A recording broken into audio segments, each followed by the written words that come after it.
You're watching Business Access TV. Business Access. Business Access. Business Access. Business Access. You are watching Business Access TV. Business Access TV. Serious about business. Serious about business.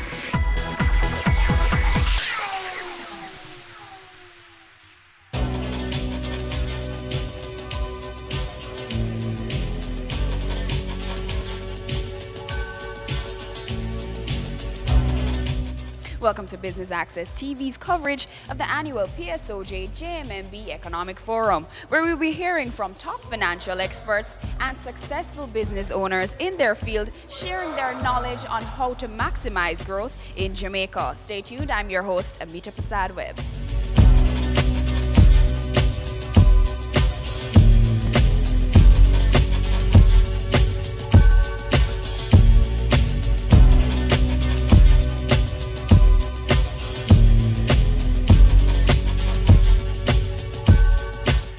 In the face of the undeniably heroic efforts by successive government administrations over the past 10 years to restructure our macroeconomy and our legislative framework, why hasn't the private sector manifestly and obviously not become the real engine of growth that is required to catapult the country into the hyperspace of meaningful growth that we all so earnestly desire? Is it that we're risk averse? Is it that we are traditionally hidebound? I don't have all the answers, but I'd like us to start thinking in that direction. Because what we know is that it cannot be business as usual. Secondly, where are the real growth sectors within Jamaica that we need to exploit in order to release the excess capital that is currently locked into our traditional investment vehicles, earning little or nothing, and not contributing to the effective empowerment of the larger sector of our population, which has been marginalized into pursuing underground activities that yield very little taxes, generate very little social good, and feed the negative and oftentimes criminal tendencies of our under-equipped population. If we can keep these questions in mind while we absorb the information and reasoning that we'll be hearing this morning, perhaps we can travel a little further down the road towards unraveling level of access to credit and financial intermediation. Less than 20% or 22% of Jamaicans have access to credit, just a little higher than Haiti. That is not a good situation, and we need to address our minds to breaking that chain. And also the burdensome bureaucracy and cumbersome tax structures that prohibit the entrepreneurial endeavors. And the belief that Jamaica has no indigenous factor resources that are worth investing in. That agriculture is too much of a risk because of bad weather. The belief and the unconscious prejudice against our music and our culture that compels the practitioners of these arts to take the products abroad or restrict the development of these products to the initiative of foreign entrepreneurs. And finally, the low level of interest in our exotic agricultural flavors and fragrances, our medicinal and herbal compounds, and the culture and history that is locked up in our city centers. We need to think on these things. It is my hope that today will generate not only thought, but action to change the direction of our aspirations and behaviors. On behalf of the Private Sector Organization of Jamaica, I welcome you to the annual Economic Forum and look forward to a robust and productive morning. Thank you. It's a PSOJ in partnership with the JMMB for today's Economic Forum. Talk to us about your partnership. Well, it's an excellent partnership. JMMB is a very creative, very flexible partner, and the PSOJ has benefited over the years with the association. They are a member of the PSOJ, so we welcome it. And this forum in particular is an exciting one for us because it signals a change in the paradigm of how we do business. What would you say are the main objectives today? Main objectives today are to speak to the whole question of Jamaica's economic resilience and independence. Now that we appear to be making progress in our debt reduction, we want to look at building a foundation that prevents us from going back into being a debt nation. So that one of the objectives of the forum today is to look at how do we promote local investment with the capital that is tied up in Jamaica, and how do we promote investment in non-traditional areas. So you'll hear the panelists speaking to that. The Economic Forum is an annual event. Would you say it accomplishes its objectives each and every year? Is it really furthering the discussion? Well, bear in mind that I have only been president for a year, but the reports I have been very good about the Economic Forum. And if this one is to judge by, you can see the attendance is very good, the level of participation is very good, and the excitement levels that are being generated are very high.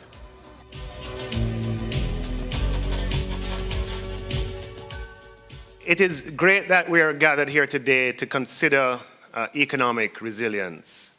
It means that we're concerned with the performance of the economy under a variety of circumstances. And it means that we want to ensure that under a multiplicity of possible outcomes, the Jamaican economy is likely to be such that our standards of living is maintained.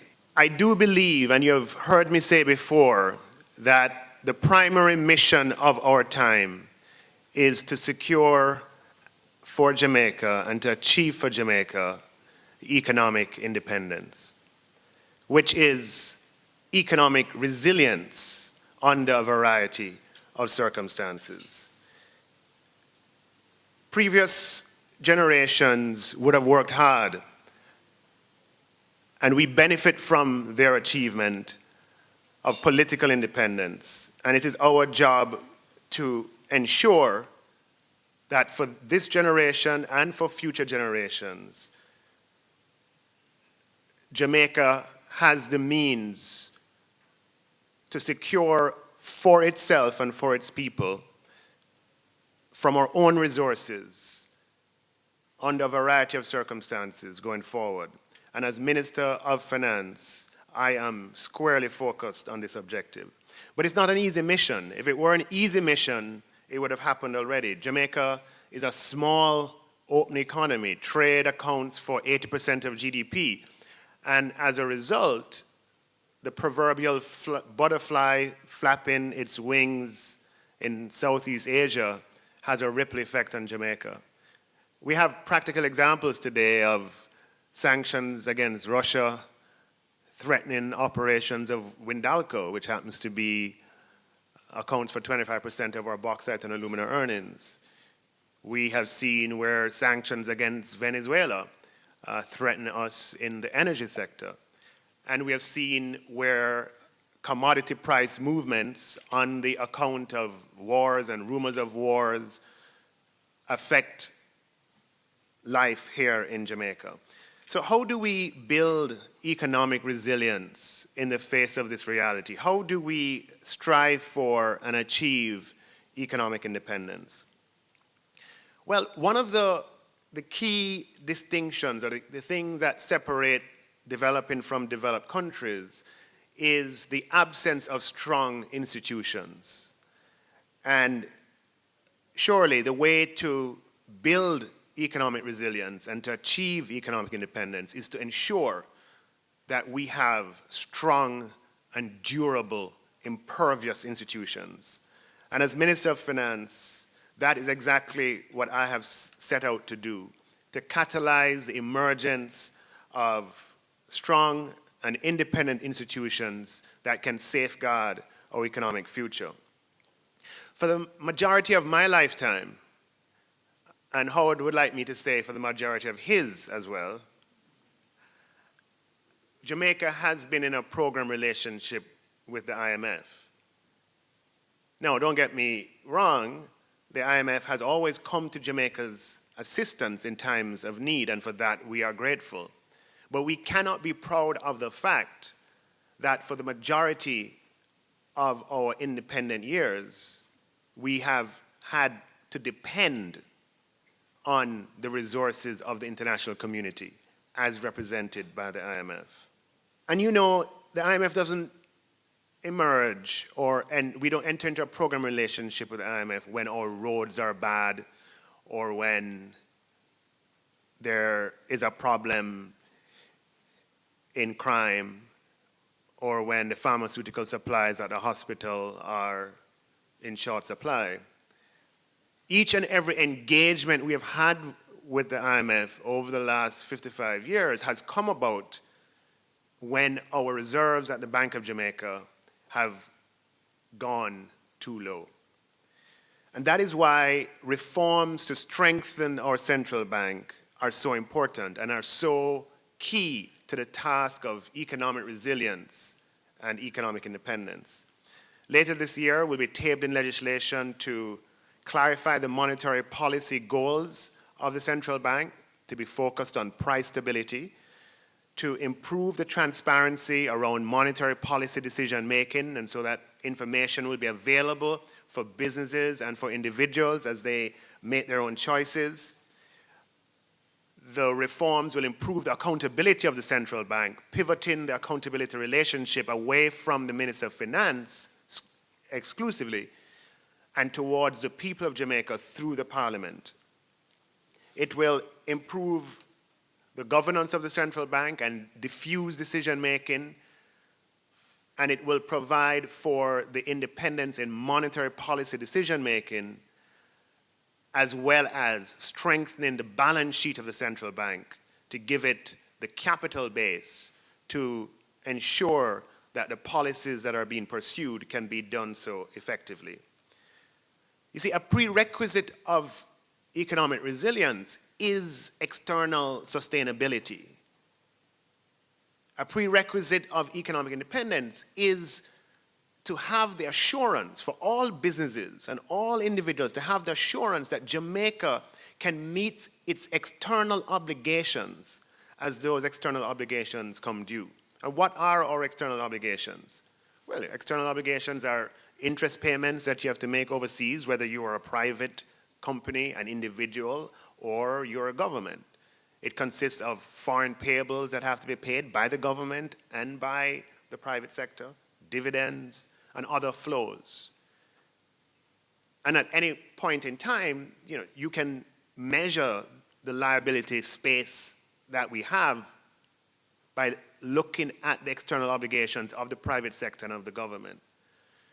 And economic resilience must rest on a foundation that external sustainability is assured. And that is the principal reason for embarking upon the modernization of the central bank that we are going to do starting in October.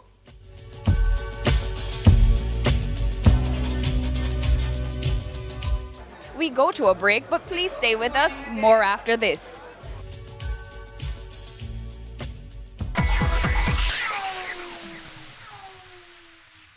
Doggin Global Business Process Outsourcing.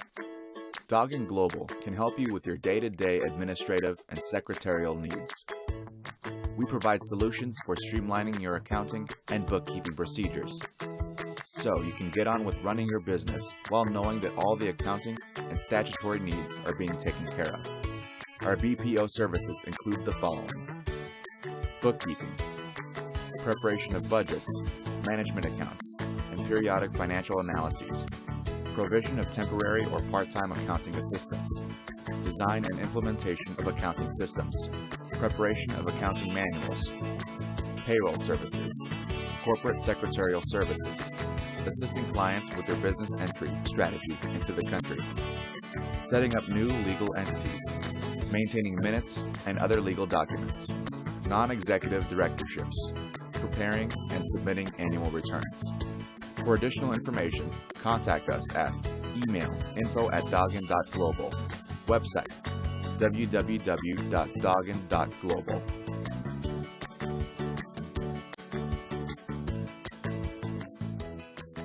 It's Island Hour, it's Island Hour, it's Island Hour, free eye test. It's Island Hour, it's Island Hour, it's Island Hour, free eye test. Free eye testing is back and it's here to stay. Hey! Island Eyewear offers free eye testing every day, all day at all locations island-wide. Conditions apply. Make your appointment today at www.islandeyewear.com or call us 630-1180. Island Eyewear. Your style, your price. It's Island Eyewear free eye test.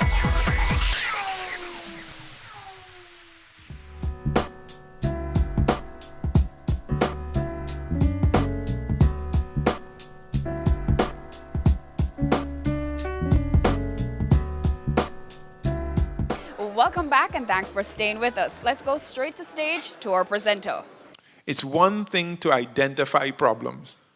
It's a whole other thing to actually form the teams around resolving them and having the execution capability to get things done. And I think that there's some structures that have been set up here in Jamaica that are probably better than in many other places. But I would definitely look to see how you could enhance that so you could get more meaningful results in addressing some of these barriers. Because the future of your country is based on it. And no amount of directing people to invest in one industry or one opportunity or the other is going to make the difference. No big project, bring the Chinese and do this, bring people from other countries and do that, get the private sector to invest in agriculture. No amount of this directing is going to make the difference, like freeing up all of the actors to make smart investment decisions easily and understand the rules of the game and find human capital to support their investments. That's where the emphasis and focus really needs to be paid. I think that keeping pace with this rapid change is going to require a fresh approach and a different organizational model to the organizational models and approaches that we've had in the past. I think we have to have a fresh way of thinking of how we attract, motivate, unleash, and retain people in our organizations.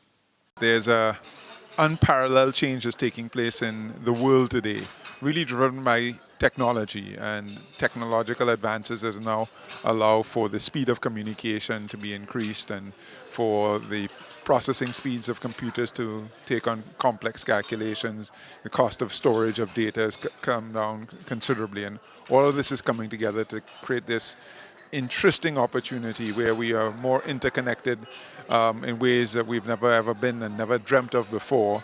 And there are industries that are emerging with Uber, Airbnb, Facebook, Google, Amazon, these wonderful companies that are doing things globally at a scale and at a pace that we've never seen before. Simultaneous with that, we see that there's a lot of impact that we people are having on the planet.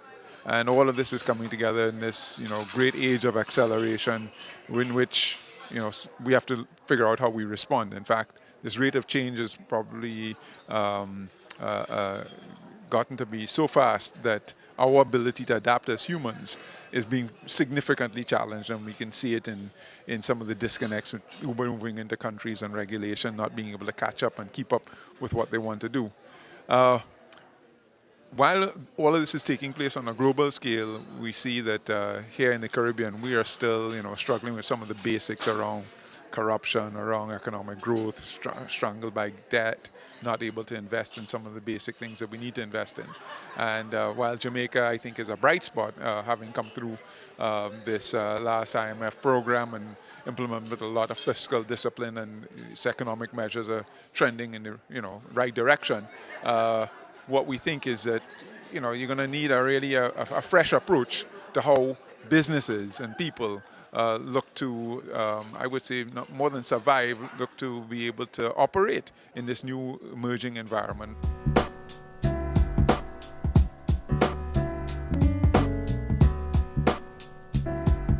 We take our final break, but don't go anywhere. We still have more when we return.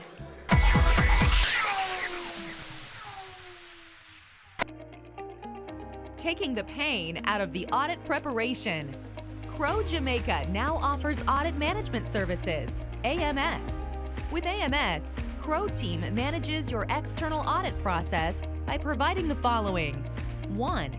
Prepare and review schedules for your external auditors. 2. Prepare responses to your external audit team queries. 3. Assign our team members to locate supporting documents during field work.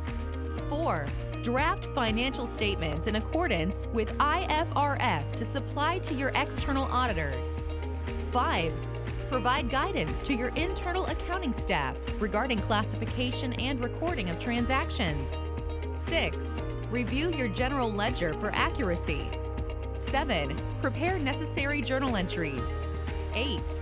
Prepare fixed asset register. 9. Prepare accounting and operational manual for effective internal control.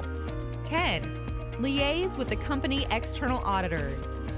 We work with your team to achieve timely and effective external audits, resulting in timely completion of your audited financial statement, while your current staff focuses on their daily activities. Contact us, info@crowhorwath.com.jm. Website, www.crow.com/jm. Have you seen it? It's BATV Live. Live streams of business news weekdays at 7:30 p.m. Stay on point Thursdays at 8 p.m. with our Business Current Affairs show, and Weekend Business Report Saturdays at 7:30 p.m. wherever you are. Log on to our Facebook page at Business Access TV or visit our website at batvja.com. Live and at your fingertips. Business Access TV. Serious about business.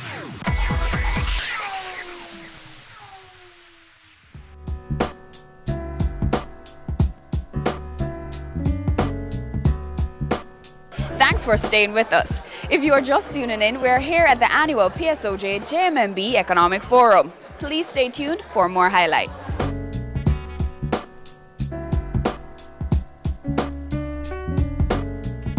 To talk a little bit about the business environment. Whether we use doing business or the global economic competitiveness index, I mean, the trends are the same. And what we see there is that Jamaica's not doing that badly. I mean, Jamaica's on top of the Caribbean, fifth, in the Latin America region, first in the starting business, not first, but in the top 5 of starting a business, which is great. But then the question is, what does the business do after it has been registered? And this is where the rubber hits the road.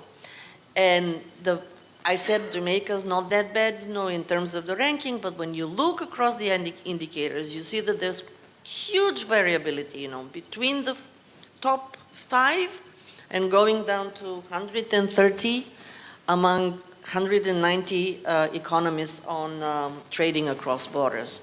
And there are, what we have been doing in other countries in Jamaica, the good thing again in Jamaica is, similar to the good setup of the Economic Growth Council, there is a Competitiveness Council, and they are working with our expert on business environment.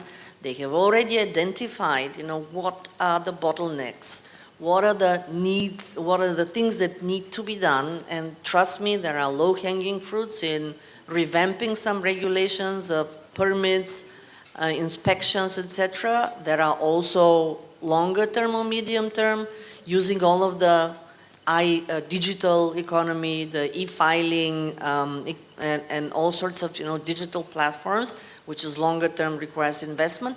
But there is a roadmap, and now, as Mr. Warner was saying, things are known, issues are identified in both disaster risk financing and mitigation, and in improving the business environment. Now the thing is, execution, and really make those things happen. That is our biggest challenge.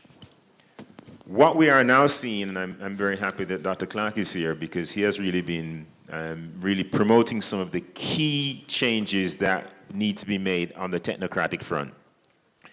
This issue of the Bank of Jamaica's independence is absolutely critical. Why is it so critical? Between 1963 and 1993, 62% of the increase in money supply in Jamaica was attributable to the Bank of Jamaica lending money to the government of Jamaica. Lending money that it does not have, because the Bank of Jamaica has no money. All right? The only money that exists in Jamaica is the money that we have in our private capacity. The reason the government has any money is because they take it from us in taxes.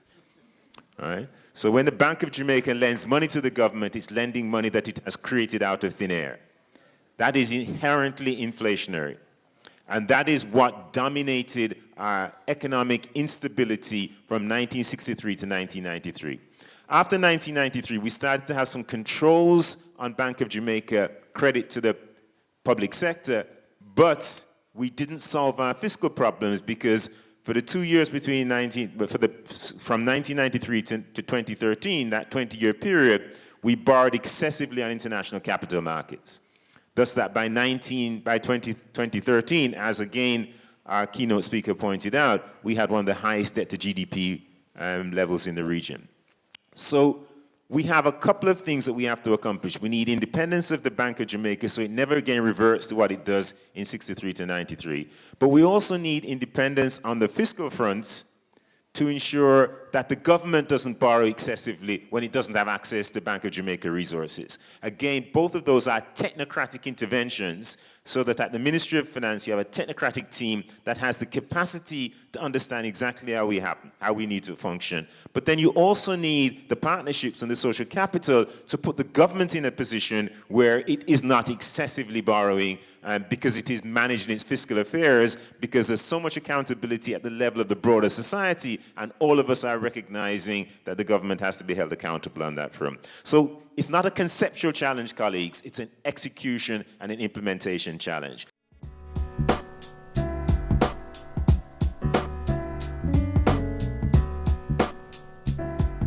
Another year of partnership with the PSOJ as far as JMMB is concerned. And one of the things we like about being a part of the forum is that it supports a conversation.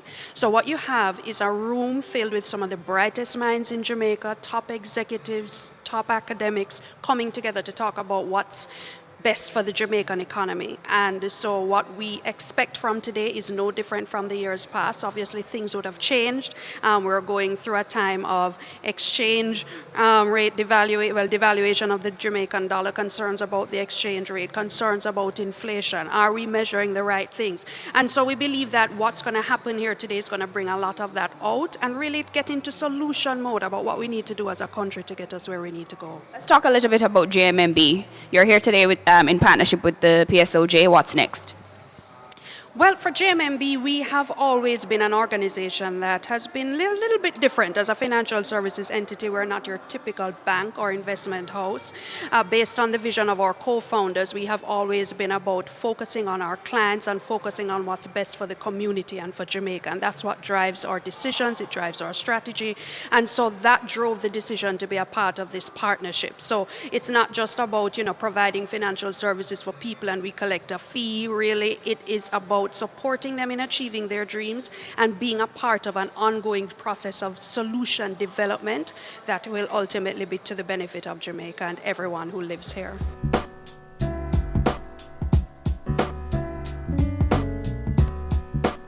And that brings us to the end of our coverage of the annual PSOJ JMMB Economic Forum. I've been your host, Amita Prasad-Webb, and thank you for tuning in to Business Access TV, serious about business.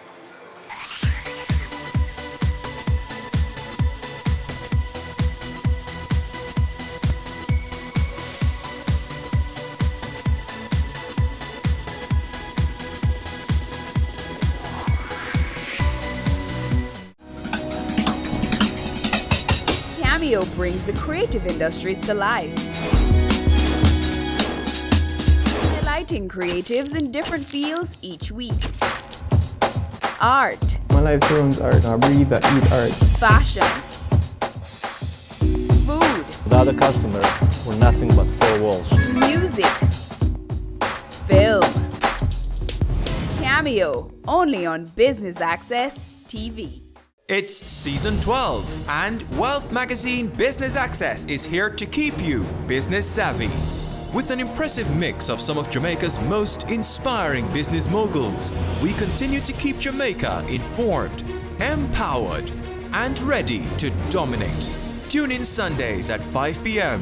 only on BATV. You're watching Business Access. Business Access. Business Access. Business Access TV. Serious about business.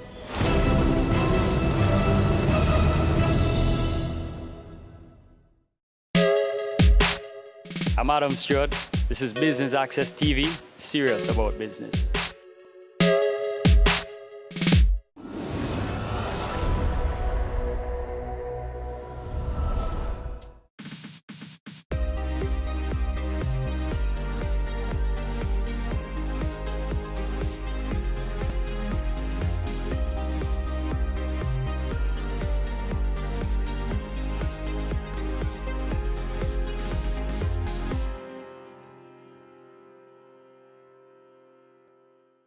Jamaica moved 4 places in the recent Doing Business report published by the World Bank. Now, the Doing Business report is based on findings from private sector stakeholders as well as the government. In addition to moving up in the rankings, Jamaica also recorded a 2-point jump in its Doing Business score, moving from 67.47 to 69.7. The country is on track to becoming the place of choice to do business.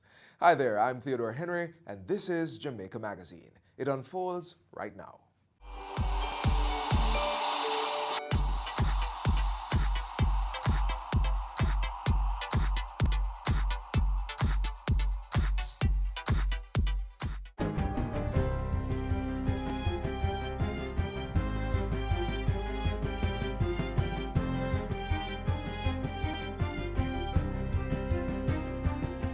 Good day, I'm Stephen McHugh, and this is your JIS News for Tuesday, October 29.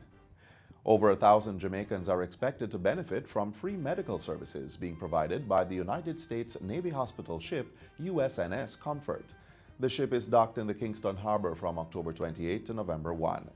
During a tour of the facilities on Monday, Health and Wellness Minister Dr. Christopher Tufton thanked the staff for their partnership with the island. We're very happy to have them here. They have a number of procedures lined up to perform both on the ship and offshore, and it is clear based on what they do, based on the facilities that they have, that it is a good thing for Jamaica. 150 surgeries will be conducted on board the 900-bed ship to include ophthalmology, general and orthopedic surgery, as well as wound care and urology. Basic medical services including adult, pediatric, dental, dermatology, and physical therapy will also be provided at walk-in sites at the Sabina Park and the Greater Portmore Health Center. The sites will operate from 8 a.m. to 4 p.m. daily. Jamaica's 15th Housing and Population Census will officially get underway on April 5, 2021. Minister of Finance and the Public Service, Dr. Nigel Clark, made the announcement Monday during the opening ceremony for the 44th meeting of the Standing Committee of Caribbean Statisticians in Kingston. Dr. Clark says the Statistical Institute of Jamaica has already begun pre-census preparations. He says government will set aside funds in the 2021-2022 budget to ensure that the census is completed over a 3-month period. The Finance Minister has also announced proposed amendments to the Statistics Act. It is the intention of this administration to promulgate amendments to the Statistics Act to legislate that the census occurs every 10 years. We can't leave it to convention nor to whim. We have to ensure for future generations that this becomes a part of the laws of Jamaica. The Housing and Population Census provides information on the size of the population in areas such as age, sex, religion, and education. The last census was done in 2011. Minister of Justice Delroy Chuck says audiovisual equipment in the island's courts will become fully operational soon. He says the ministry is currently sourcing proper broad-based microphones to use during court proceedings. And as soon as we get them, then we will turn over the system to the Chief Justice, where again there might be the need for further training, or we make sure that every sound, every picture is properly captured in the courts. The minister was speaking on Friday at the Court Management Services Summation Workshop for the Jamaica Judiciary. The use of audiovisual equipment in the courts forms part of the ministry's aim to create a first-class justice system. Minister of Foreign Affairs Kamina Johnson-Smith is calling on the United Nations to increase its offering of technical support to help developing countries such as Jamaica achieve the Sustainable Development Goals (SDGs) faster. The SDGs, also known as the Global Goals, are a collection of 17 goals set by the UN General Assembly in 2015 and are to be attained by 2030. I want to also encourage the UN to think about the type of technical advice that may be needed at a higher level or in a greater volume for countries like Jamaica across the region who are dealing with complex issues to support or add to the, of course, extremely competent national expertise which we have on the ground. We're looking to supplement domestic capacity in order to move us more quickly to where we need to be. Senator Johnson-Smith was speaking on Thursday at a function to mark the 74th anniversary since the establishment of the United Nations. The function facilitated national youth dialogue on the SDGs with over 300 students, including youth with special needs. The National Solid Waste Management Authority, NSWMA, has expressed sympathies to the families and school community of children injured by a garbage truck at the Clancarthy Primary School yesterday. The child has since succumbed to the injuries received when a truck overturned on students at the Deanery Road-based school. The NSWMA's Executive Director, Audley Gordon, says the truck involved in the incident was not owned or contracted to the organization. But notwithstanding, he says a senior team from the MPM Waste Management Limited was dispatched to the school to offer moral support and comfort to the loved ones. And finally, the impact of disaster management and climate change will be the focus of this year's Local Government Month observances in November. Portfolio Minister Desmond McKenzie made the revelation at the recent launch of the 2019 Cross Island Run in St. Thomas. He charged the local authorities to adhere to building codes and disaster management best practices. The right to build is vested in the local authority to grant that permission. And you, Mayor, and the team, and Minority Leader, and CEO, you must ensure that whatever building approvals are granted is granted for areas that is not prone to flooding. Mr. McKenzie says the Office of Disaster Preparedness and Emergency Management, ODPEM, will embark on a series of town hall meetings on disaster management during the month.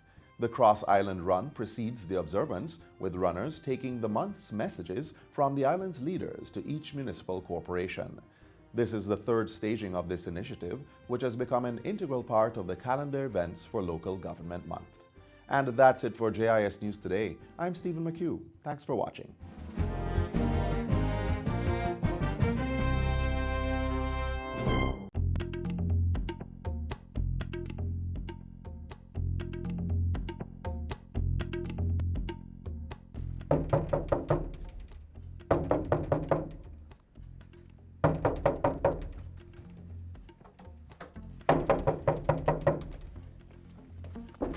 Anna, why you knocking down my door? What is it? Jackie, I don't know what to do. From Jason dead, I have nothing to give to the children, and I don't know where to turn. So why you didn't go down to the Administrator General's department, the place I told you about the other day? Lord Jackie, I know you try to help me, you know, but remember say me and Jason never did marry, you know. What do you mean by that, Anna? The law say if a single man and a single woman live together as husband and wife for 5 years and more immediately before death, then he or she is considered a spouse. Really? That mean me can't get something then? Cause boy, it rough, you know.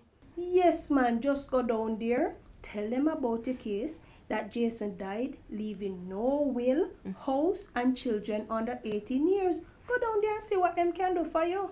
A true you're talking, Jackie. Where you say the place there again? Down a waterfront, man. 12 Ocean Boulevard. Go down there, talk to them, and see if them can help you. Okay, I'm going down there right now.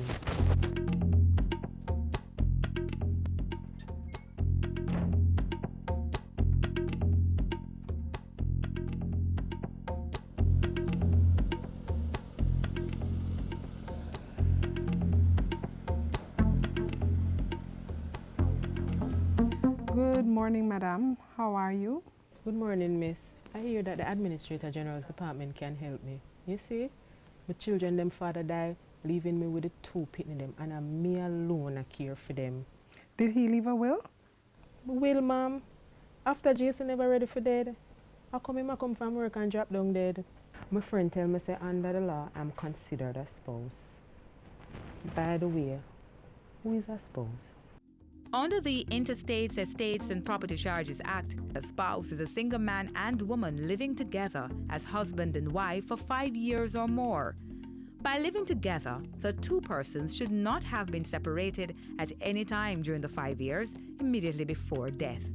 A surviving spouse includes a person who is legally married. That is, he or she went in front of a pastor and took the vow of marriage. If Anna meets the requirements, she can hire an attorney at law or go to the legal aid clinic to apply for an order from the court declaring that she's a spouse.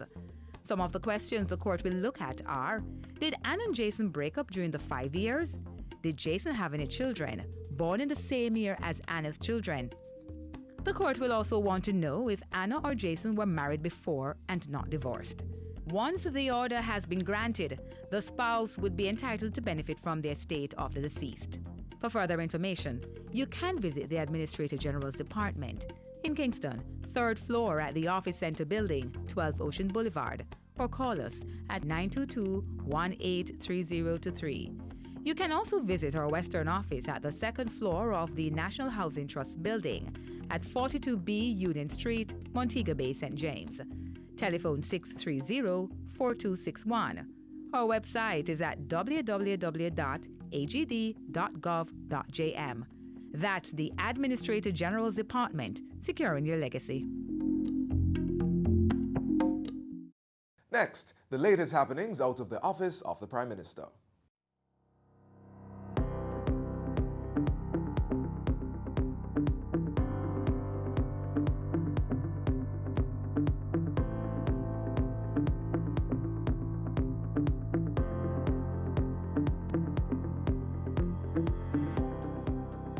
Prime Minister breaks ground for Children's Hospital in Montego Bay, 240,000 square foot BPO complex in Portmore, and commissions $630 million Essex Valley water supply system.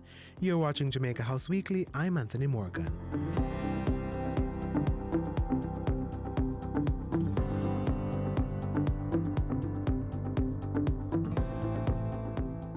At the top of last week, Prime Minister Andrew Holness reiterated government's commitment to fast-tracking the implementation of the Bernard Lodge Master Plan. This, he said, would be done through the creation of appropriate strategies to ensure all stakeholders' needs are met. This is not a view that would seek to in any way dislocate, disrupt the activities of persons, particularly those who are legitimately doing economic activity. We're seeking to ensure that those who are already there have even better prospects. So those who are currently farming, they will be relocated, but they will be relocated in such a way that their economic prospects are even better. The proposed integrated master plan for Bernard Lodge will include residential, commercial, agricultural, and agro-processing facilities. During a recent tour, Mr. Holness said the government was keen on addressing illegal sand mines, squatter settlements, and illegal dump sites in Bernard Lodge. In Parliament Tuesday, the Prime Minister updated the House on his recent overseas engagements to shore up support for and initiate action against climate change. Work continues to mobilize $100 billion annually by 2020 to assist vulnerable countries with climate change adaptation strategies. Though woefully lacking, Mr. Holness says an additional $7.5 billion has been pledged to support the Green Climate Fund. And Jamaica received direct funding of $1.8 million for climate action. The Prime Minister used the sitting to unveil the island's three-pronged approach to not only access climate financing, but also to climate-proof the Jamaican economy and society. We will continue working on strengthening our economy and ensuring better fiscal management, because that is our first line of defense against climate change. We will continue to be global advocates for the increased mobilization of public and private funds for mitigation and adaptation, including but not limited to the Green Climate Fund. And thirdly, we will continue playing our role of regulator and market maker to attract more private sector investments into the green, blue, and circular economy to generate employment and growth opportunities. By Wednesday, the Prime Minister was in southeast St. Elizabeth for the commissioning of the $630 million Essex Valley water supply system. The pipeline put in by the National Water Commission is expected to serve 3,300 households across 14 communities in the parish. Mr. Holness urged beneficiaries to pay their water bills and conserve on the commodity. Wednesday also saw Prime Minister Holness breaking ground for the $43 million Western Child and Adolescent Hospital. To be constructed on the grounds of Cornwall Regional Hospital in St. James, the 220-bed facility will provide specialized care from birth to 18 years. The green building is a gift from the Chinese government and will be constructed over the next 2 years. Mr. Holness welcomed the hospital, saying it will move the health sector forward. Health is essential to human capital development and therefore key to national development. On the Human Development Index, Jamaica's score is 0.732, which places us in the high human development category. And I'm confident that this hospital that we are breaking ground for here, I am sure will move us about 2 or 3 places up. The Prime Minister used Wednesday's groundbreaking to announce that he will be going to China to explore further investments and trade possibilities in the Asian country. Mr. Holness will be joined by Foreign Affairs Minister for the November 5 to 9 China International Import Expo in Shanghai. Jamaica was invited to participate as a guest country of honor. As he reiterated Jamaica's openness for business, Prime Minister Holness called on local entities to boost their exports to China and other markets. We need to start to explore what are the areas in which we have competitive advantage and comparative advantage that we can produce here and send to China. Back in Kingston Thursday, Mr. Holness discussed his plans to participate in the 2019 China International Import Expo with the country's ambassador to Jamaica. The two, along with their delegation, spoke about trade and investment possibilities in their respective countries. We're very happy to support this industry because it brings in employment and some amount of foreign exchange. Prime Minister Andrew Holness Thursday as he broke ground for the newest business process outsourcing center to be built in Portmore St. Catherine. The GTech complex will provide 24,000 square feet of purpose-built BPO space to accommodate 4,500 workers on 3 shifts. Work on the $3.5 billion investment is to start immediately and should be completed in 18 months' time. Prime Minister Andrew Holness held talks with the President of Trinidad and Tobago Thursday. Expanded bilateral and regional cooperation were among the topics of discussion. Before that, Mr. Holness received a visit from Minister of Local Government and Community Development Desmond McKenzie. The Prime Minister was told that 2 garbage trucks worth $50.6 million were procured to provide service for Jamaicans in Kingston, St. Andrew and St. Thomas. Mr. McKenzie also informed that a contract was signed with the Jamaica Social Investment Fund for the construction of a $217 million state-of-the-art power station in Port Maria, St. Mary. And that's it for Jamaica House Weekly. Be sure to join us again next time for more of the news stories coming out of the Office of the Prime Minister.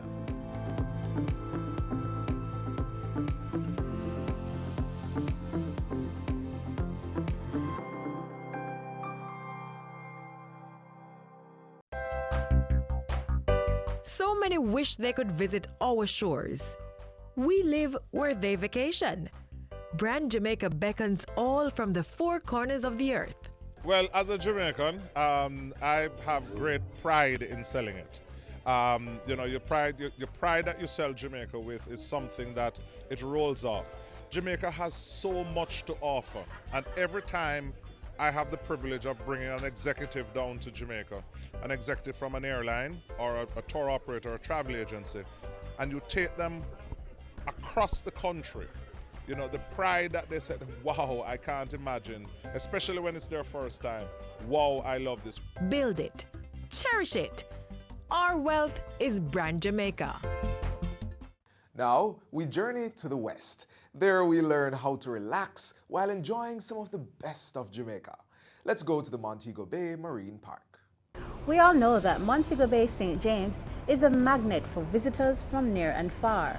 It's well known for white pearly beaches, a lively hip strip, and world-class resorts. But there's another venue in the heart of the city that I can't wait for you to explore. Can you guess what it is? The first designated marine park in Jamaica.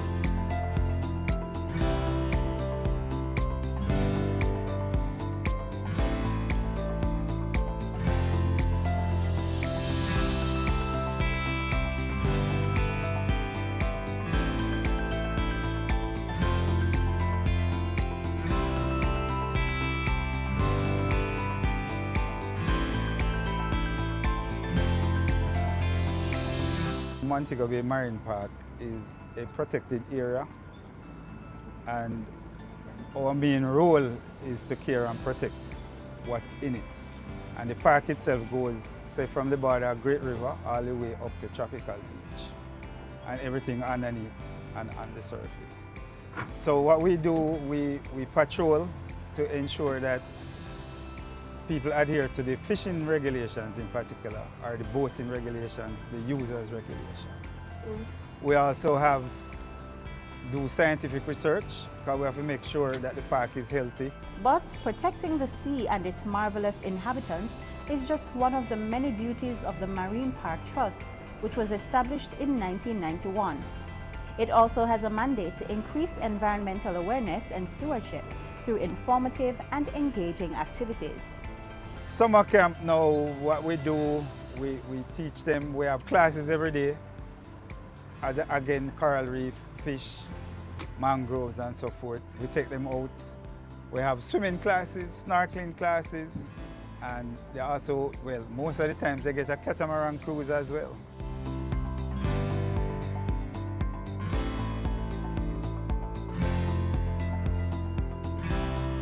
So we have a mangrove seedling project, which our science officers does. So we collect seedlings, we grow them, we give it to schools so they can nurture them. On certain days we go out and we plant them. Like World Wetlands Day, we try to do that. And there's more. We have an educational component as well, where we visit schools and different communities, organizations. And we tell them what we do. We talk about pollution, how to minimize that, recycle, refuse, reuse. I'm sure you have heard about that. And the children, the school kids come to the park, they get a lecture, and all you need to know about coral reefs, mangroves, birds, anything like that. And then most of them, we take them out on the water on the glass bottom boat tour so they can see for themselves. I don't know about you, but I want to experience for myself what these children encounter on the glass bottom tour. This should be fun.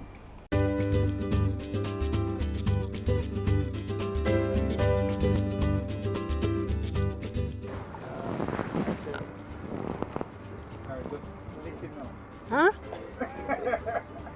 Can I kiss it? No, no, no. It's actually upside down, you know. This is how it's going in the water. Like. Oh yes, because it's gonna float. Wait, my hand first. It's so scary. You feel him walk a bit. Oh my God, it's moving! Ah! Where's his head? Oh, it's actually moving. We also eat those.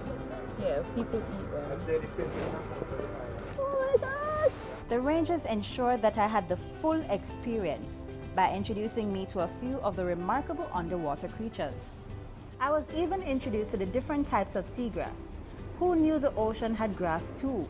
Manatee grass, right? So these are very common seagrass that you'll find along the shores in Montego Bay or any regular beach in the Caribbean.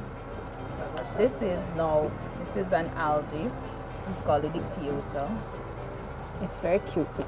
Yes, but the problem that we're facing due to runoff, you have a lot of algae taking over the reefs. So these will grow up around the live corals and actually smother them or prevent them from, reaching their actual potential. So when you have a lot of runoff with nutrients and different things, components in the water, pollutants, you'll find them growing and overpowering the corals.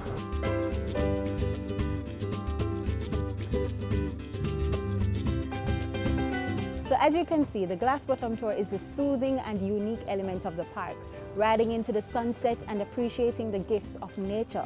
But there's one more component of the tour that I can't wait for you to see.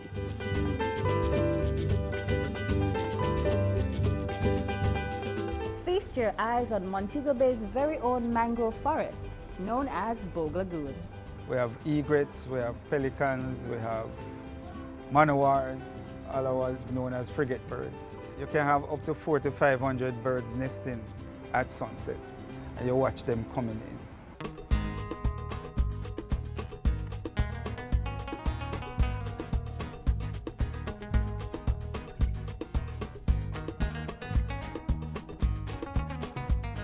Thank you so much, Mr. Shimakibu. You're very welcome. Thank you. Come again. I will. Trust me, we've realized that beyond the resort life, there are far more things to do here in St. James.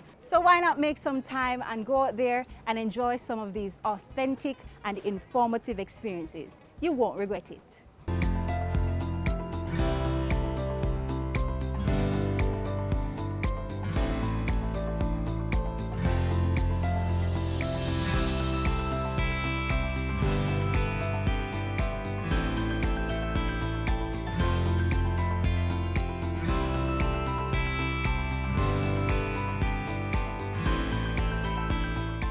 Businesses operating within parishes under the state of emergency, your closing time has been extended.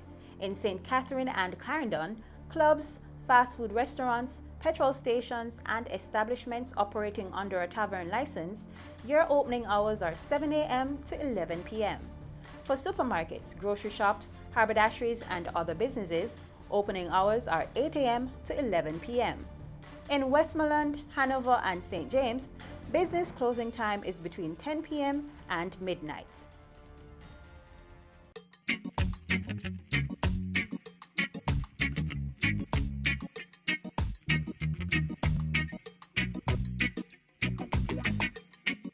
Keep we island clean, so clean. From the peaks to the beach, so clean.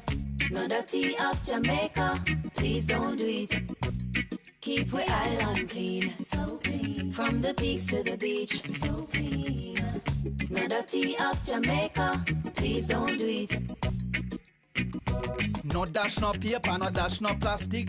Dispose your garbage responsibly. No know how to recycle, learn it quick. And if you drop it, better pick up every piece of it. Plastics last forever, don't forget the bits. Cause when them touch the street, them end up in the sea. Collect pan the reef where they fish them feed. And when you want seafood, I eat your Keep eat. we island clean, so clean. From the peaks to the beach, so clean.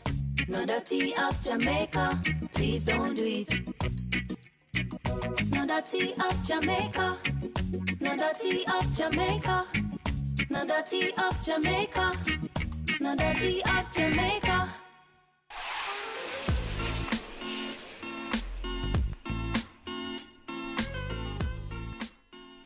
We've come to the end of the show for today, but catch us again tomorrow on this channel. Here's a reminder to send your feedback to Jamaica Magazine at jis.gov.jm. You may also connect with us on Facebook, Instagram, and Twitter. On behalf of the entire production team, I'm Theodore Henry. Thanks for watching.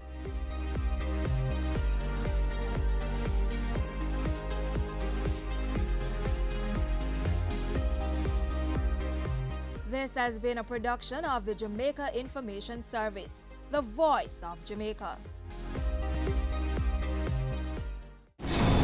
We are back with another exciting, innovative, and inspiring season. It takes a lot of stick-to-itiveness, being consistent and persistent in whatever you're doing. That's the bottom line. Business exists to add value to people's lives. And if we're not doing that, might as well we lock down the store and just call it a day. It's a season Season 3 of Creating Wealth, Mondays at 8 p.m. on Business Access TV.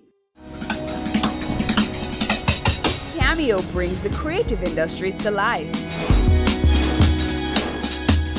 highlighting creatives in different fields each week.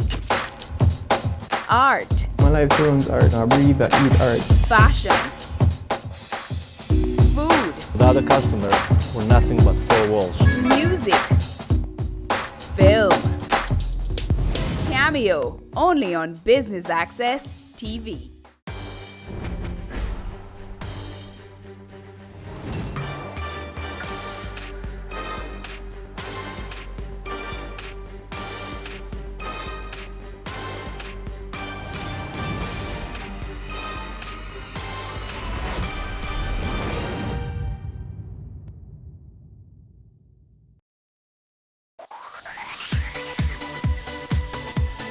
You're watching Business Access TV. Business Access. Business Access. Business Access. Business Access. You are watching Business Access TV. Business Access TV. Serious about business. Serious about business.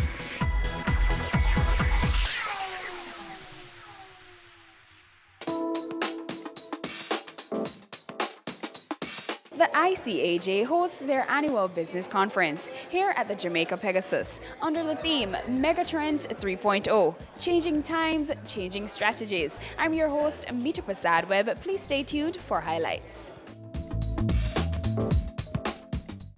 The world is changing. We're talking about this everywhere I go. The pace of change is unprecedented. And so, yes, I know we're accountants, but our acumen on technology, we're going to have to beef it up. We're going to have to know about big data, cloud, cybersecurity, virtual reality. This is not an environment of tomorrow where you can say, well, I'm just a numbers person. Those days are over. And so today, what we're talking about is that technology makes things a little more seamless. So we always talk about what happened with Blockbuster. We talk about what happened with Kodak. These are case studies that'll be around for years and years. But unfortunately, there are some iconic companies that will be case studies as well. It'll be Radio Shack, might be Yahoo, it might be Toys R Us, it might be Borders. There are companies that I grew up with that I thought would always be here, and yet they're gone. So the question is, will you be here in 3 to 5 years? Will your company be here in 3 to 5 years? And what are you doing about it today to make sure that you will be? So when we talk about the world, I meet people who will say, well, Kimberly, I'm just here in my bubble. No one's going to touch it here. Guess what? I was here before I was here. I've been communicating with your team at the Institute of Chartered Jamaican Accountants for probably close to 6 to 7 months. And so if that is the case, that means that just me not physically being here isn't something you're just like, oh, she's not here, I shouldn't be worried. You should be worried because technology means we're only one click away. And so as Jamaica grows and the economy grows, what you don't want is for companies to bring in other accountants. Because you are the supply, you are the experts, you are the professionals. When they're looking for someone to build a new practice area or to lead a new division, they should be here with the Jamaican accountants. It shouldn't be, oh, we got to pull someone else from the U.S. or another island or here or there. Now, that could be what they want to do, but they shouldn't have to do. And so when we talk about change and what does that mean, there's good news and bad news. The good news is, as a profession, we're purposeful, we're data-driven, we don't like ambiguity. We're really good at giving you answers, we're organized. We like checklists because most of us prefer to go down checklists. We're compliant, we make sure we're following the rules, we're rule followers. We're all of those things, and no matter where I go, there are some things about us that are the same no matter where I go. And that's the good news. The bad news is that we're purposeful, we're data-driven, we don't like uncertainty. Because in a time where you have to be innovative, in a time where you need ideas that are so out there that someone says, that'll never work. That's what I'm looking for. I'm looking for the ideas that people would say would never work. Because what I know is this, surely they told Larry Ellison that. Surely they probably told Bill Gates that. Surely they told Mark Zuckerberg that. Surely they told any one of the leaders who are here today and are billionaires, they said that'll never work. That's the innovation that we have to open up our minds and hearts to. And that's what we have to recognize in the megatrend environment of changing times. Recognizing that what we do and how we do it has to evolve and change. So we've got some trends. And I'll just give a couple of things that I do to stay abreast of everything. And I know it's hard because you're like, Kimberly, it's so much. I've got kids, I've got work, I've got elderly care, parents, that, elder care I need to do. I get it. It is busy. But somehow you've got to figure out how to source the information when you need it. Now, for me, I have a lot of different data sources. I've got FASB alerts, SEC, the Journal of Accountancy, the Maryland Statement. I've got the Fortune, Forbes, Wall Street Journal, all of these different alerts coming into my phone and into my email so that I'll know what's going on in the business world around me. Because you can't ask really good questions. You can't manage risk if you're isolated. That's why understanding the trends around you are so important, because you're going to miss something if you don't pay attention. And so, yes, you've got to pay attention to Brexit. You've got to pay attention to what's going on in Venezuela and geopolitical instability. Your companies could be multinational, and there's opportunities for you to go and work in different offices. Yes, you have to pay attention to what's going on in the financial world as it relates to who's able to pay their bills and who's going to bankrupt on their obligations, and who, with the tariffs that are currently, that argument that's going back and forth. You have to have enough awareness to know where to go. You don't have to memorize it, but you do need to say, when I need it, where can I go find it? Get that source in your environment. And then from a regulatory complexity perspective, the regulations are changing. There's an opportunity for you to add feedback. I'm sure the Institute would, lobby a position on your behalf if they knew that there was a position. You have to be active participants in the environment that we're in. And I know in Maryland, they'll ask us to write letters. They'll ask us to show up. Hopefully you're showing up and you're participating in your own environment and being an advocate for the profession. And then, of course, the two areas I left were technology and workforce changes. From a technology perspective, we know that in today's world, we've got the Internet of Things. We've got refrigerators that can call out for soda. When you walk in a grocery store, your phone starts beeping with aisle 9, aisle 10. We know that when I grew up, it was the Jetsons, and having a robot in your home was like a thing of unbelievable. It just wouldn't happen. And yet, if I say the wrong word, Google is like, I'm sorry, I didn't hear you. And isn't that nerve-wracking a little bit, right? That they would even wake up to know that you said some word. The world is changing. And so even as we talk about workforce changes, a lot of those workforce changes are coming from our generational differences. Our Zs, born typically in the late 1990s and the 2000s, and our millennial colleagues born in 1980 to about late 90s, they don't want to work the same way that Gen X. I'm a Gen X. And they don't want to work the same way. And I get that. The quality of life, you want to have the ability to have the summer, you want to live, you want to see the world. But you know what? There's no fun without finance. Because how many of you have ever been on a vacation without any money? There is no fun in that. So you need a great job to fund your habits. Our young people can mentor us, our young colleagues. They deserve their seat at the table. Yet at the same time, people who are boomers and traditionalists, they also have context and wisdom. There is a compromise and meeting of the minds. And I'm so delighted that I get to talk about what that means. And so technology is everywhere. And a lot of times, boomers mostly, and some traditionalists, they're in denial sometimes. So if you're in those categories, they say, well, Kimberly, this too shall pass. Well, I don't think social media is going to pass. I mean, I get it, and I say this everywhere I go because I'm going to own it. When Facebook came out, I was years before I actually had a Facebook page because I was like, who wants to see me at the sunset? Who cares what I have for dinner? I mean, I was just like, does it even matter? And those famous last words, I wouldn't be working now if I got in the stock when I should have. So I say that to say, let's not ignore this by thinking this is going to pass, because it's not. Especially when you see in the manufacturing environments. That was before automation. This is after automation. Now, it might not be your job function, but if you're doing anything that a machine can do, over time, your companies may make tough decisions about who does that work. Okay? So that is, it doesn't have to be scary if you're prepared. So we all need to bring our A game and pay attention to the mega trends because it's important. We know that technology is driving transformation. If you were able to go into your environment and save money, figure out how to create and drive revenue, enable transformation, imagine how much more valuable you would be. Imagine how well positioned you would be if they were making tough choices. What are the key points of your presentation this morning? So the key points of my presentation are that we have to continually evolve and change, and looking at the trends will help us be in a better position.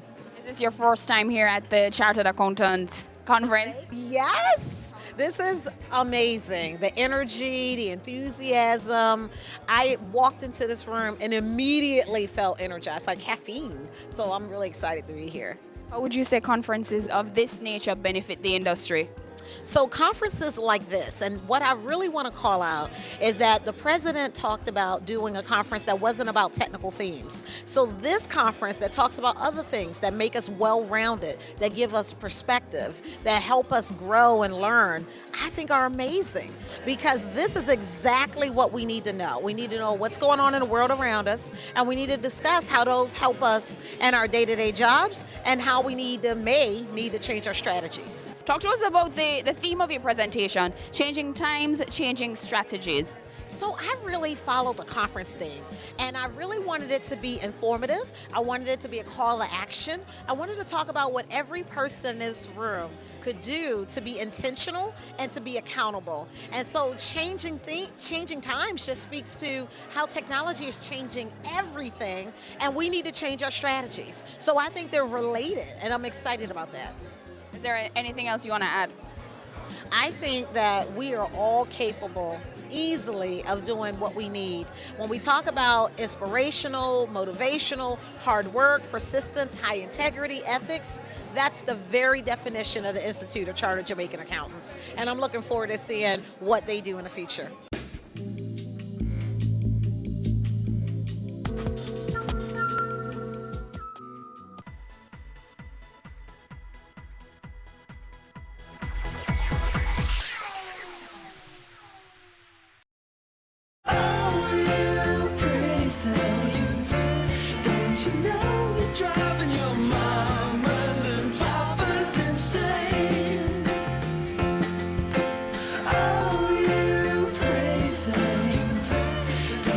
Great design is not only how things look, but also how well they work.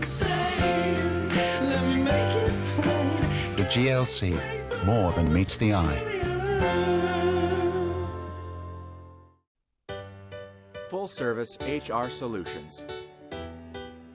Whether attempting to increase market share, improve profitability, or add staff, every company is trying to grow. Unfortunately, every company also encounters challenges and experiences pain during the growth process. Not surprisingly, many executives don't have the time to address these challenges without shifting their focus away from revenue-generating tasks. That's where we come in. At Dog & Global, we're passionate about helping people like you grow their businesses, take better care of their employees, and enjoy a higher quality of life. And we've been doing just that for more than 17 years. What sets Dog & Global apart from other HR outsourcing firms is our ability to create customized and scalable service offerings that not only meet your organization's current needs, but also can grow as your business grows. why our model works. We deliver our HR services in one of two ways, either through a professional employer organization arrangement, PEO, or through an administrative services organization, ASO, arrangement. Professional Employer Organization, PEO. Under a professional employer organization arrangement, your company enters a co-employment relationship with Doggin Global. This allows us to act as the employer of record for your business, facilitating shared liability with Doggin Global on employee-related matters.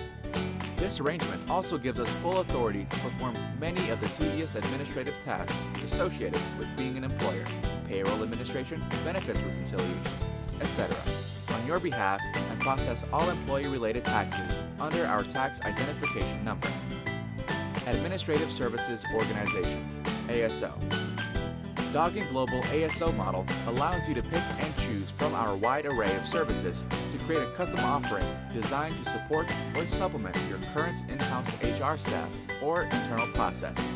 This a la carte approach is more like traditional business process outsourcing and vendor-client relationships, and works best for large and established companies that already have an HR infrastructure in place.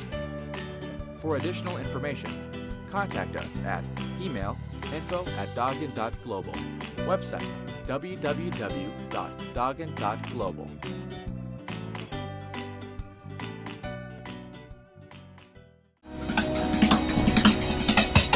Cameo brings the creative industries to life,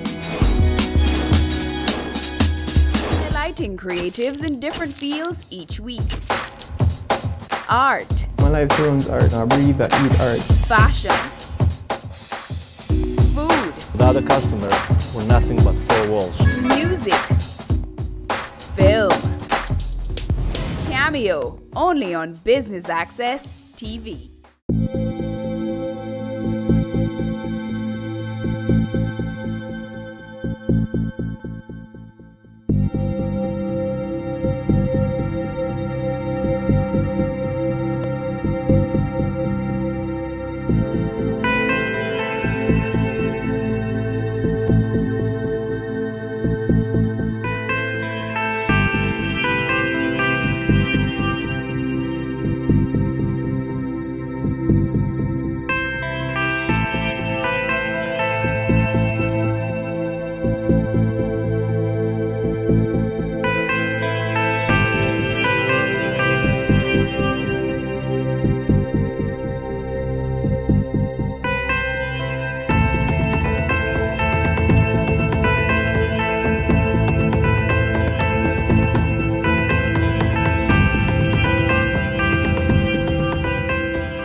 If you look at the major economies of the world, so we looked at about 46 or 50 of the major economies, and we said, okay, are they seeing growth or not?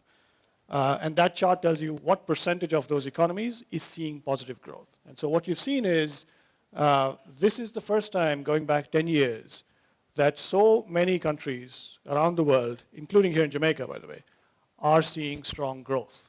So it's a good thing, right? We've got, not only do we have strong economic growth globally, it's also synchronized, and that's generally a good thing because you want all countries to be sort of, you want a rising tide that lifts all the boats. The evidence from tariffs is that you end up supporting unproductive companies making horrible products at very high prices. I'm also a Gen Xer, as Kimberly is. I grew up in India. I can testify to crappy products at high prices made by horrible companies that shouldn't have existed, right? And so I'm sure there's folks in this room who can understand that as well. On the business side, we have companies coming and saying, oh, come on. I saw all this big global growth. There was tax reform. I was going to make all these waves of investments to capitalize. Now you're telling me my supply chains are going to get messed up. So most companies are sort of in wait-and-see mode now. There's also a bunch of firms that saying, you know what, I'm going to try to find local substitutes, and are coming to us and saying, I can't find them. I can't find local substitutes. So what am I going to do, right? Now, that's the broad evidence. Personally, I'm actually not sure what's going to happen. If that's what's going to happen, or if we might actually see some benefit, because there are examples, the little thing on the blue, which is hard to read, there are examples where tariffs have worked. Many Asian economies where companies have been protected for a while, as long as there is competition and as long as there's a push for productivity and investment, you actually do see the tariffs sometimes do work. So that gets us to why all of this is happening, which I think is useful for people to understand, certainly from the US perspective. What happens to the exchange rate? So the theory, the economic theory would tell you that all these tariffs at the end of the day are not going to make a difference because the currency will adjust and imports will become cheaper, exports will become more expensive, and you'll end up with a trade deficit again. You might see, a reallocation. So maybe there won't be as much metals imports, but there'll be some other imports, right? And so overall, the trade deficit will remain the same. That's quite possible. One thing that we've seen is when you look at the US dollar against a bunch of its trading partners, one of the reasons we think that the supply chain has gotten hollowed out is because the exchange rate, this is a chart of the US dollar against a bunch of currencies.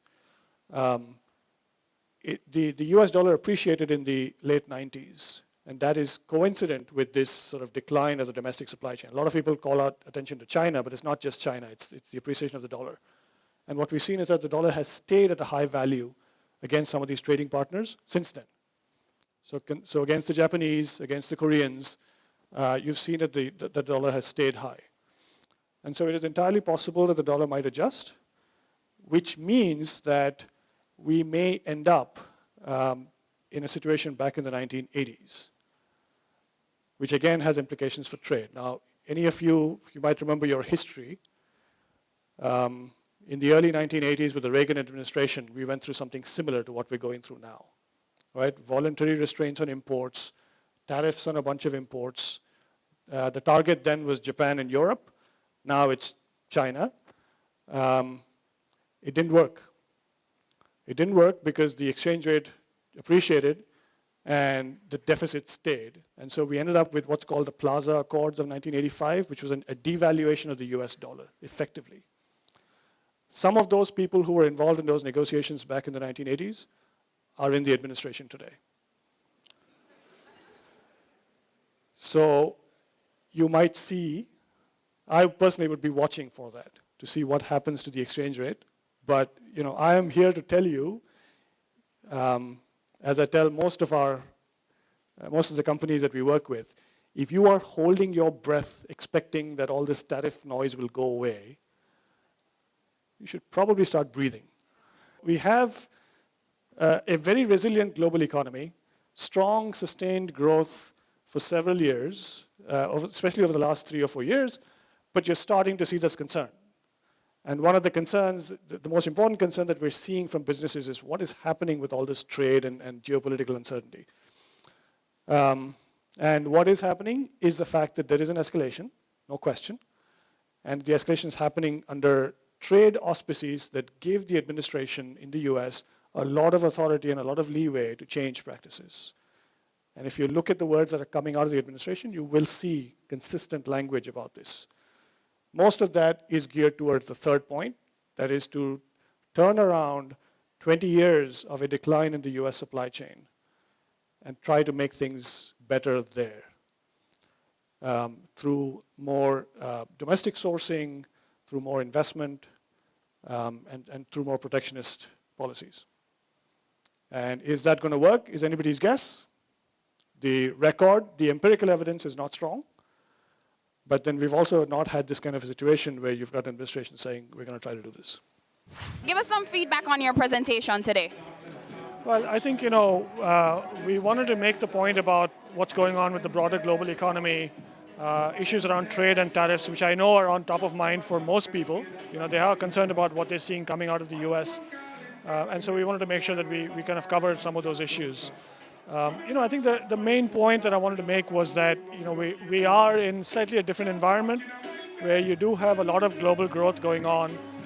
It's been 10 years since the global economy has been in this situation where there's been such strong growth. And so having these trade issues, these tariffs issues are a little bit of a cloud that a lot of business executives have been telling us are certainly concerns for us. And so that's why we've been developing a perspective on that. Speak to some of the trends in your field and how they help or harm our local trade. Well, I think there's a couple of trends that I'd probably call out. One is the fact that, even though you've had very strong global growth, it hasn't translated to the kind of global trade and investment flows that we've got used to at least last decade. So 10 years ago, we were in a strong period of global growth, and there was a lot of global trade, there was a lot of global investment, cross-border flows of services and goods. This time, it's still strong growth, but there's not commensurate growth in trade and investment. And so one of the things that we've been trying to figure out is why that's happening. And then certainly now that you've seen more action on tariffs coming from the US administration, that's also acting as a dampener on further growth of trade and investment. So I think one of the big things that we're seeing is the fact that most people have been wondering whether the tariffs are really going to, are they going to stick around? Do just wait it out? And one of the points we've been trying to make is to understand why the tariffs are coming by looking at issues around the domestic supply chain, particularly in some of these advanced industries, where what we've seen is that over the last 20 years or so, the majority of the growth that the American manufacturing sector has seen has not been shared by small and mid-sized companies in the domestic supply chain. All of that growth has gone to the largest companies, and the smaller and mid-sized firms in the domestic supply chain, by and large, have seen negative growth rates. You've seen companies or establishments shutting down. And that matters because the majority of workers, the majority of investment is in that supply chain.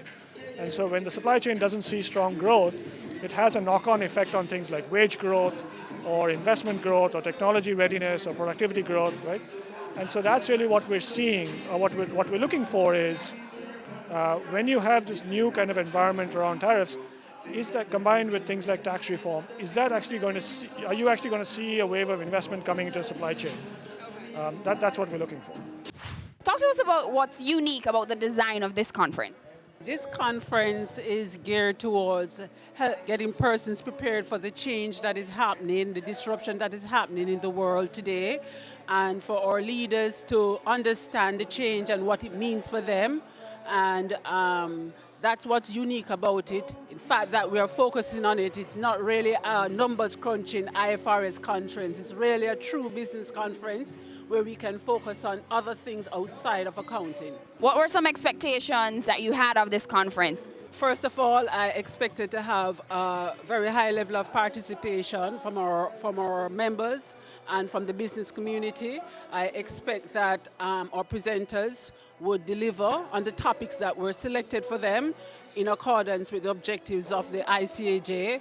And so far, we are very pleased that we are meeting those objectives. It's changing time, changing strategies, and we really like to impart knowledge to our membership and to the business community, so I think that expectation is paramount. More from the ICAJ Business Conference when we return.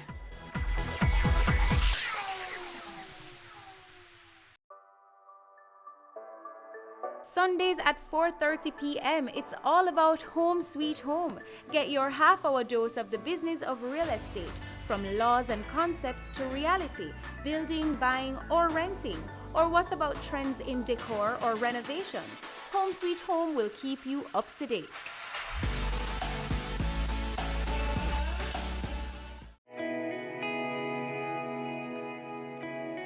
Violence against women is a violation of human rights. Its impact ranges from immediate to long-term physical, mental, and sexual consequences, sometimes resulting in death.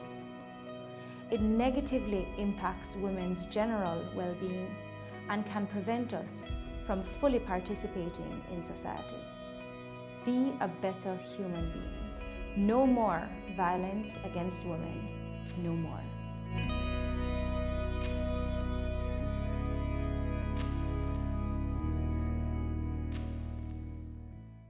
They say it takes a village to raise a child, but the world will one day need the leadership of that child. The time you spend with your child matters. It stimulates their minds and shapes the way they act. Talk with your children. Help them to better understand the world around them and to value what is truly precious.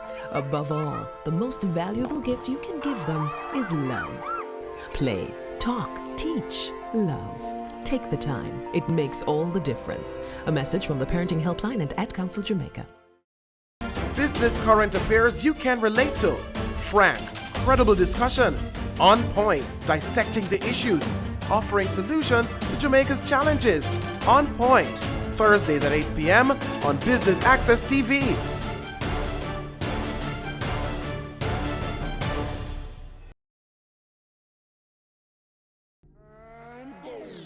Career Moves has always explored interesting careers, highlighting all you may not have known about them. This season is no different. Coming back to Jamaica, everyone's like, fizzy what? Fizzy who? When you find a bright boy or girl in the class and people say, what are you going to be? The parents will say, you have to go be a doctor, you have to go be a lawyer. Nobody says you have to go be a politician. Let me see your hands! Tune in Tuesdays at 8 p.m. on Business Access TV. If you are just joining us, Business Access TV is here at the Jamaica Pegasus for the ICAJ Annual Business Conference. Let's talk about encryption for a little bit. Encryption today is not what it used to be. Encryption today is actually very, very simple. I mean, you can do it on your phone, on your laptop, on your tablets, with just a couple of clicks. So by all means, encrypt the data that you consider sensitive. It's very easy to do, and it's a very, very effective way to achieve data security. If an app that you're looking at or looking at installing, if it seems too good to be true, chances are it really is too good to be true. I mean, this one app is not going to change the world with just a couple of clicks. That's not impossible. You want to ensure that only the applications that you have on your devices are the applications that are necessary for the execution of your function, of your job function. So don't have things that are installed on there that, is just on there just because it looks kind of cool.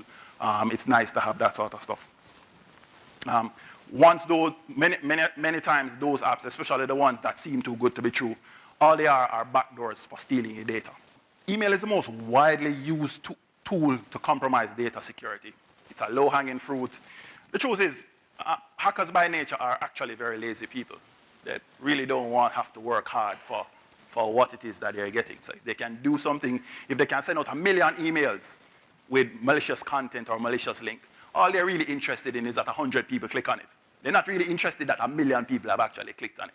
And really and truly is, as a hacker, they actually don't want to be in your environment, because if they're in your environment, then the likelihood of getting caught increases. So if they can do it remotely, it's much better for them. And they do that by email, by sending an email with a compromised link or a compromised attachment.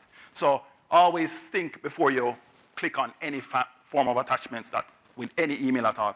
I'll actually take a step back and say to you, think before you even open the email. Because I've seen situations today where the email will come with an attachment, but the attachment is a self-executing attachment.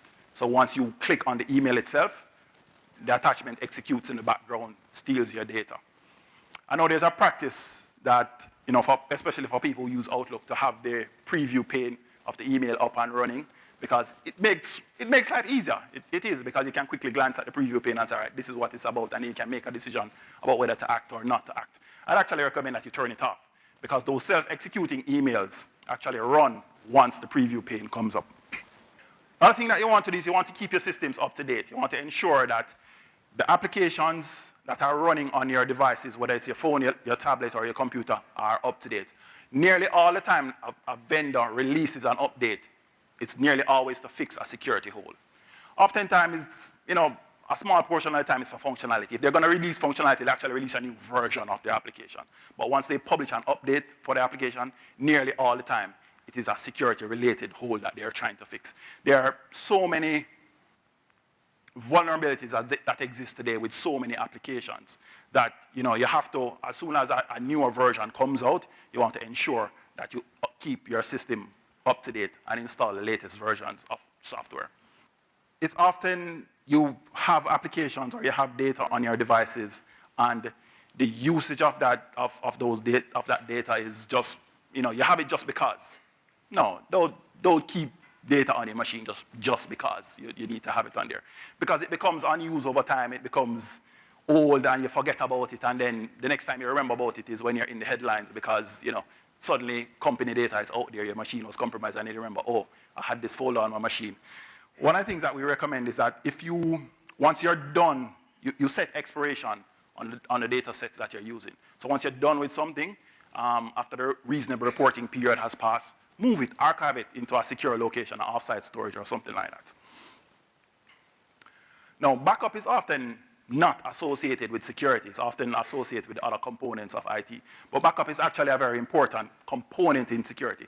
If we think back to the security triad, backup is affected by the availability component of that triad. Now, think of if, for argument's sake, you suffered a compromise of any kind, and your data becomes corrupt or lost or anything like that. The absence of a functioning or a proper backup means that the data is no longer available. It means that the system is no longer available. It means that the application is no longer available.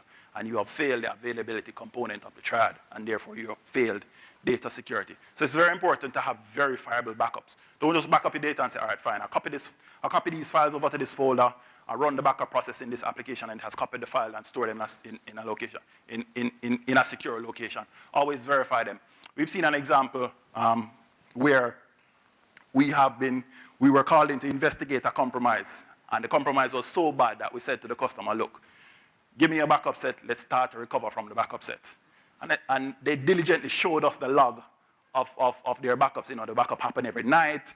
The technician checked it off that it was backed up and so on. But when we went to the backup was actually compromised as well. So they're ticking it off that it's being backed up, but nobody is checking to say, is this backup a backup of the compromised data? It just so happens that it was backup of the compromised data, but the backup runs and it says it's completed successfully, and they tick the box. Yes, we've backed up our data. One of the things that I'd recommend here also is that security awareness training, one of the things that we try to do is we try to connect it personally. I know a lot of times, people are doing their jobs and they kind of abstract their work life from their personal life. So one of the things that we do is we try to connect security and data security in particular to your own personal situation. So we'll talk about things like, consider things like how would a compromise of your bank accounts affect you personally, right? And think about all the emotions and everything that goes with that. You can't pay a mortgage and all of that sort of stuff. Think about what will happen if that exact same compromise would happen in the company's bank accounts. People can't get paid, suppliers can't get paid, and that sort of stuff. So one of the things I do, if you try to connect it on a personal level, and you see the gravity or the impact of the situation personally, then it's easier to translate that into business. Achieving data security is not a line in the sand that you draw and you say, boy, all right, I've done all of these things, so my data is now secure. It's a continual process. You have to keep assessing. You have to keep looking at your data needs, your data assets, and saying, all right, is the risk that we face today the same tomorrow? And you have to continually improve. It's a process of continual improvement.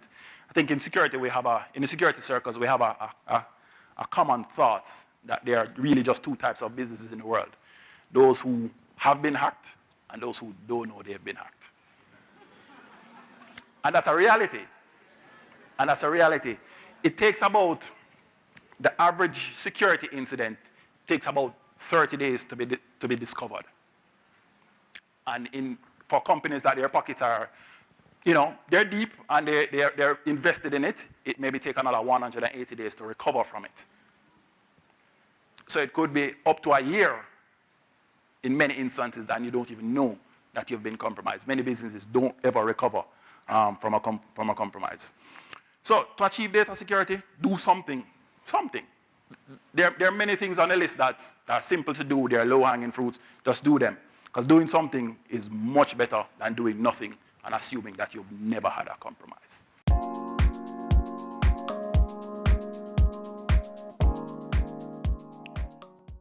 The way the technology is going now, it's not even a race for relevance. It's a race for survival. Because if you're not with it, you're going to die. Right? In fact, you have to be savvy. So I was tempted to come up here with paper, but I make sure I come with the iPhone. Because if you go anywhere you're presenting now from paper, you're not cutting it. So sometimes even you don't have anything on the phone, you carry it up here, so, right? And some people do it, you know that? Yeah, man, them walk up with the phone and, yes, and moving out that thing on the phone, right? But it's the look, right? And it's the image. And we're going to talk about the image because we really have to change it. Because obviously, technology affords us to do things cheaper, more efficient, all of the above in terms of that. So there are some opportunities there for us finance people. So what's the imperative of our finance professional? First of all, we have to apprise ourselves with the technology that's available across. Right? We're going to discuss some of them, but what I'm saying is that whatever we can do in this small window cannot replace the plethora of different applications that are out there. So as a finance professional within your industry, you have to be researching, talking to IT, looking overseas to ensure that you're aware what is out there. Companies are going through rapid technological change. It's emotionally charged. Every day you hear that there's a list coming out, and you wonder if you're named upon the list. Nobody understand what I'm talking about? It's reality, right? So when we're doing technological changes, right, it calls for proper leadership. And it can happen in many ways. You can even get sabotaged. Because if you don't treat people well, they can sabotage you in the transformation process. So this managing of the organizational impact is key. And I would recommend that if it is major enough, get what we call change management help. Right? You may need people or adept at change management to guide you through this process. Focus on talent and skills. Very critical. The skills that we needed yesterday and the talent are not necessarily what we need today and going forward. And that's one of the challenges that we have. Some tough decisions may have to be taken, and we may have to redeploy people. But you have to make sure that we have the right talent and skill to take their organization forward based on the new technologies that we are applying. Cashier-free store. Real. Amazon has this. You have an Amazon card. You just walk into the store, you swipe, go in, take what you want, leave, and the process send the bill to you. Nobody's involved. Understand that implications for that. In fact, a few years ago, maybe 2 years ago, I was in Israel and on a tour. And in there you can do the Israel tour. It's a very good tour. But we stopped at a gas station with the tour guide and put the nozzle in his tank, full up, drove out. Asked him, nobody was involved. He explained to me that the nozzle has a microchip, and so does the car tank. The amount of gas that he's taking is recorded, transmitted by a bill to his company from the gas station. Nobody involved. Right? So I saw that, and it wasn't even last year, this is over 2 years ago. This is a sign of where we are and where we are going. So I'm just putting these things up there. And if you want to research it, fine. But I'm just trying to tell you, because we used to talk about the future. The Eptones have a song that said, the future is here, my dear. Because the future is here. So all that we're talking about, we used to talk about their emerging technologies. Nah, the technology is here. We have to be very cognizant of social media. I mean, I'm telling you, I'm on all of them. Instagram, Twitter, Facebook, all of them. Because we have communicated and keeping in touch with your team members, knowing what they're doing, your children, your niece and nephew and all of that, this social media thing. So I'm saying to us as chartered accountants, don't have any phobia about it. Get with the program. So our job is not to be fearful of what is happening. Our job is to adapt to the change and make sure that we can perform as professionals under the new systems. Right?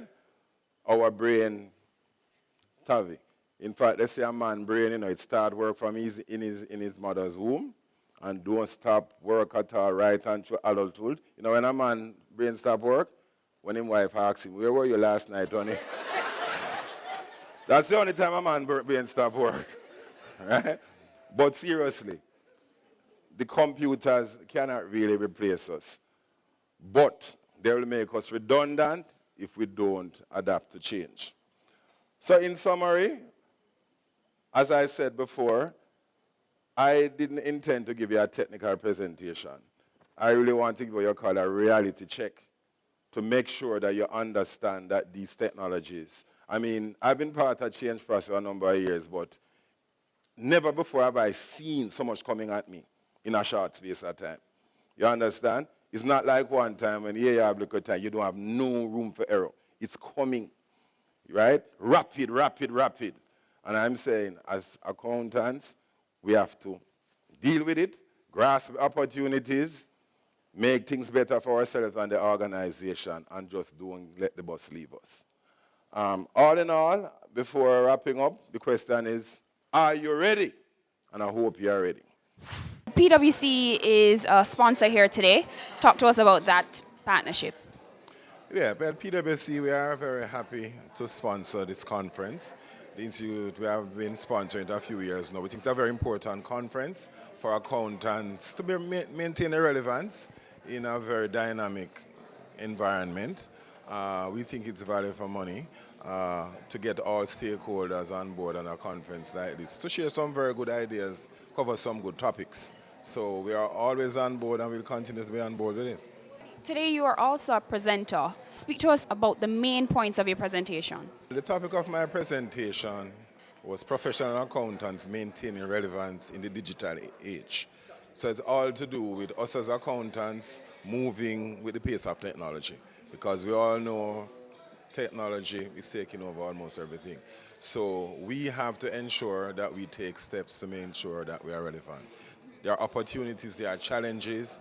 So my talk, my presentation covered a number of emerging technologies, artificial intelligence, robotic process automation, cyber security, cloud computing, number of different areas. Encouraging the accountants to get on board, familiarize yourself with all these technologies to ensure that you can function properly in the digital age. Outside of functioning properly in the digital age, what advice would you give young professionals who want to become accountants? Well, it's a noble profession.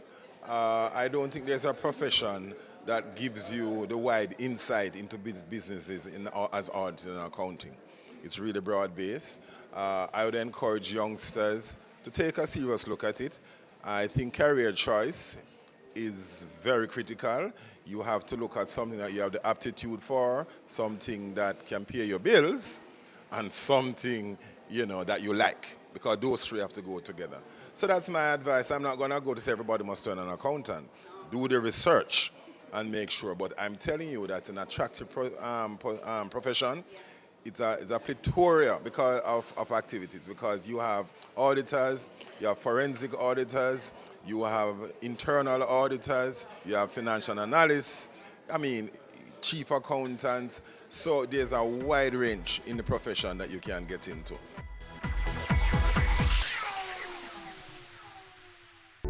Crow Jamaica Risk Management Services, RMS.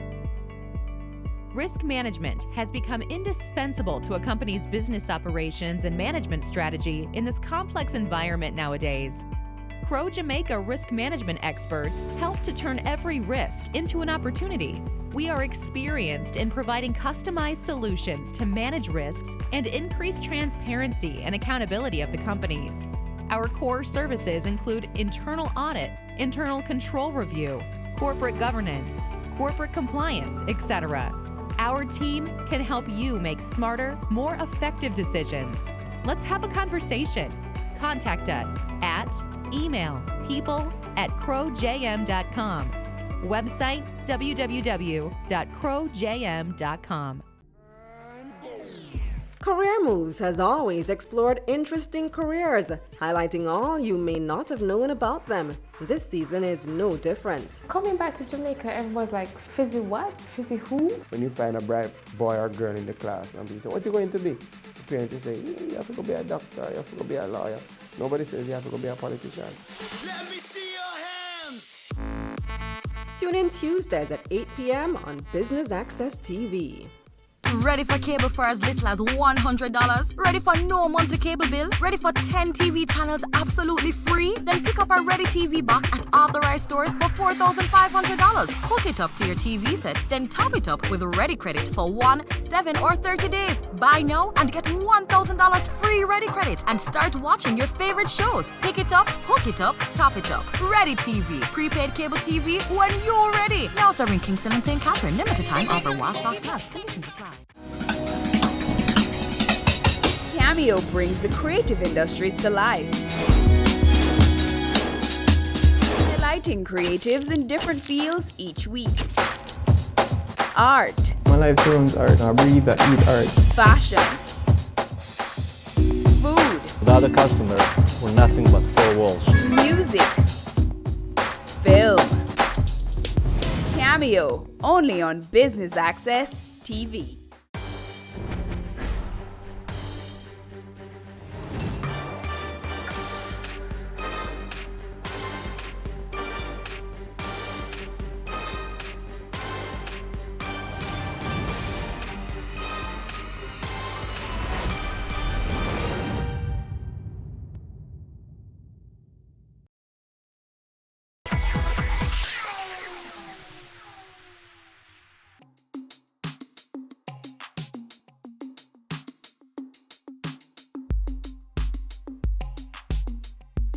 I'm pleased to be here to talk to you about T-Tech.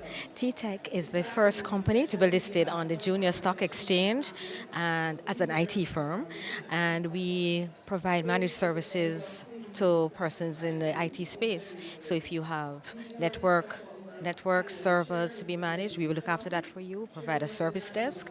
We also help you to implement your cybersecurity program. Why did you decide to be a sponsor here today?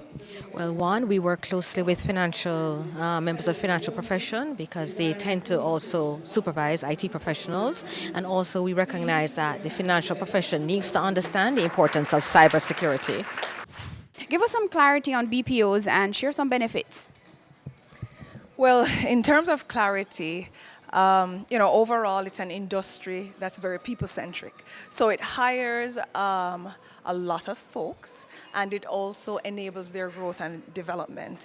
And if I were to think of some what you'd call advantages of the industry, I would say, simply put, it creates options that are not limited by age, race, nationality, or any other factor that usually impacts corporate America. In my example, personally, I was a vice president at age 25 in a Fortune 500 company. There's not many industries that take that kind of a chance on someone who is young and who does not necessarily meet the status quo. These conferences from a BPO perspective, for me, the biggest advantage is there's a lot of negative perception and a lot of negative press out there about the industry. And what it does, it deters people who could really have an impact to come in and succeed. So from functions like this, my intention is always to correct those myths and to ensure that people view the industry in a positive light, because it is indeed a positive industry.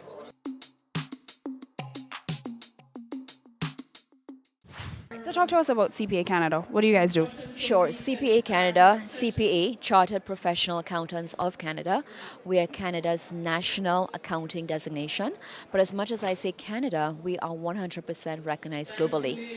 As such, we are affiliate members of the Institute of Chartered Accountants of Jamaica and recognized by the Institute of Chartered Accountants of the Caribbean. Basically, if someone wants to become an accountant, they usually do a first degree, sometimes they choose to do a second. But at some point in time, they need to become a qualified accountant. Accountancy, like other professions, are highly governed, and as a result, one needs to choose a designation to qualify under. CPA Canada is one such option. It is 100% available to persons who are living in Jamaica. Fortunately, it's 2018, and there's no longer the need to actually go to Canada to earn the designation. Someone can actually sit in Jamaica, continue working, enjoy their family life, and study at the same time. This is actually our second year as a sponsor of the ICAJ conference. It's a great opportunity for us to maintain connections and ties and support our members who are based in Jamaica. So some of these persons who are present here today are actual Canadian CPAs active in Jamaica. And it's also a good touch point for the younger ones who are still undecided as to what designations they want to do. And for those who are qualified, we have a lot of certificate programs that they can now subscribe to. So it's a wonderful opportunity. I particularly like this conference because it's not just 100% accounting topics per se, which can get very technical. It's more of a business conference and really touches issues that are affecting us in the business community today.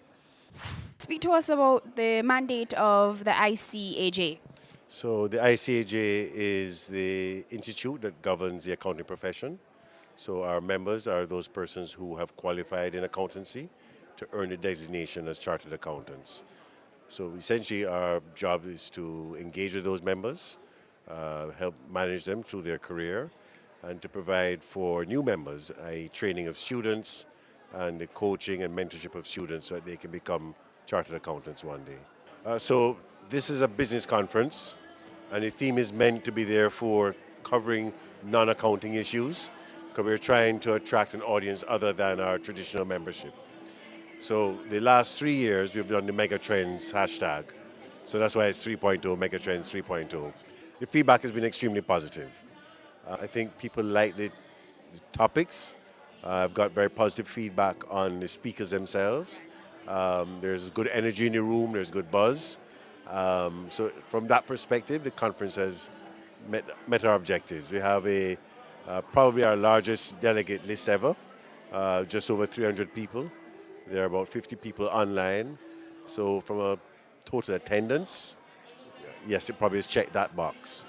From a diversity of the persons who are attending, I think we've fallen a bit short. So we need to figure out how we bring more people into the discussion. This is not intended to be focused only on accountants. So to the extent that we wanted to see more bankers, attorneys, other professions, engineers. We have a topic coming up on the environment and disposal of plastics and how we manage plastics in our economy. What challenges and opportunities that present. That's not an accounting discussion. That's a discussion that anyone who lives and works in Jamaica should be interested in. And so diversity, I think we can improve that. From a production perspective, I think, again, this year we have done a better job than prior years. So we're continuously improving, but I think we can still take the production level up a notch.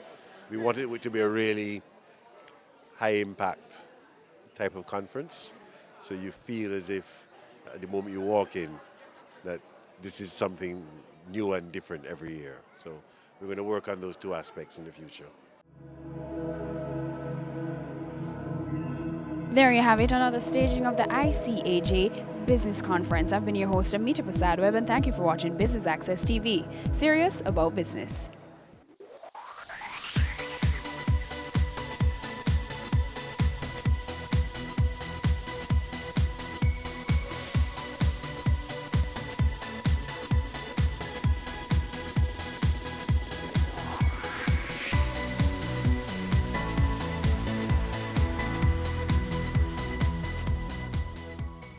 Your business matters.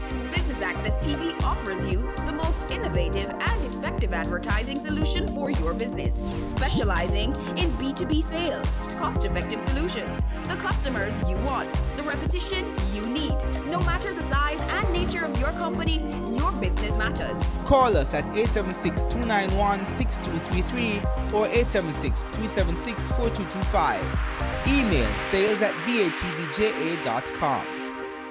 It's season 12, and Wealth Magazine Business Access is here to keep you business savvy. With an impressive mix of some of Jamaica's most inspiring business moguls, we continue to keep Jamaica informed, empowered, and ready to dominate. Tune in Sundays at 5 p.m. only on BATV. You're watching Business Access. Business Access. Business Access. Business Access TV. Serious about business.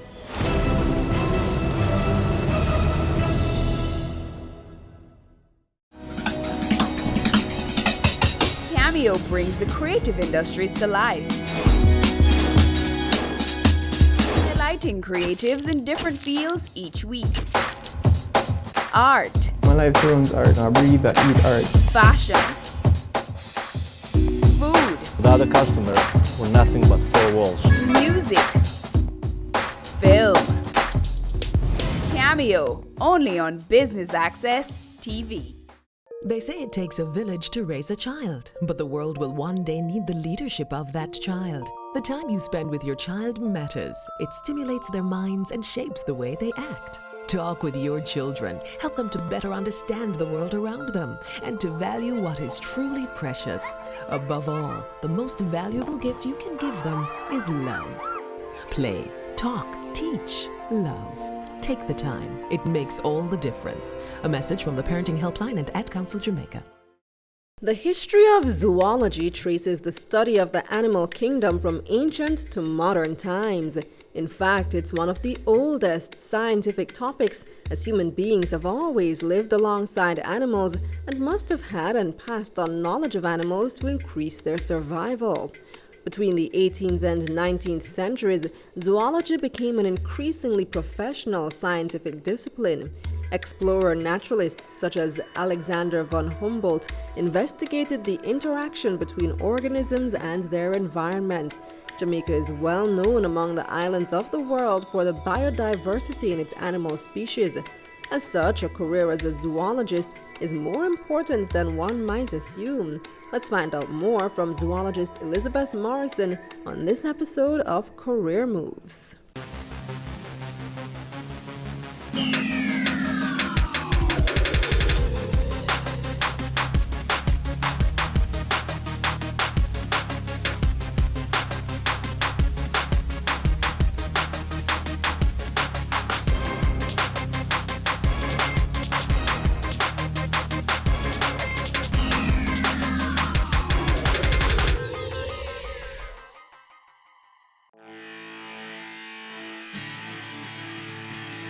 Elizabeth Morrison is a zoologist at the Institute of Jamaica. We visited to discuss her interesting field of work.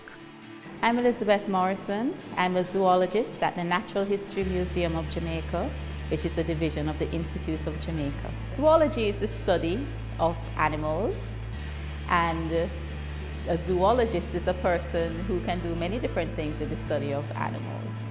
You can help to conserve habitats. You can do taxonomy, which is studying how animals are classified. And there are many different types of zoologists. You have biologists that deal with fish. You have those who study birds. There are many different specialities. It's very wide-ranging and quite important as we share the earth with animals. The work of a zoologist is very important because, remember, we're not alone on the planet. In fact, we're not even the most populous, even though you think that, humans are everywhere. We're not the most popular species. Insects far outnumber humans on the planet. And we have to live with animals. You have to know how to treat the environment. This is only good sense if you're a survivalist. If you want our species to survive, it's best that we know about other species that inhabit the earth. Even if you don't like animals, they play a role in keeping the earth, the cycle of life moving. It's often that we find a passion from an early age being the reason for a career choice. For Elizabeth, animals seem to have been in every aspect of her childhood. I think the first time I remember being interested in animals is when I got a large book called Animals of the World, and from then I was hooked. I read it all the while. I knew about everything that was around my house. I did all of the science experiments where you'd hatch out eggs and see what you got, collect caterpillars, see what sort of butterflies you can get. I had pets, all types, fish, dogs, birds. So I loved animals, and I love things like Animal Planet. I read National Geographic. I had a friend whose father worked at the zoo, and I was always there, always there helping to feed the animals. And that I think really developed my passion for animals and my interest in animals.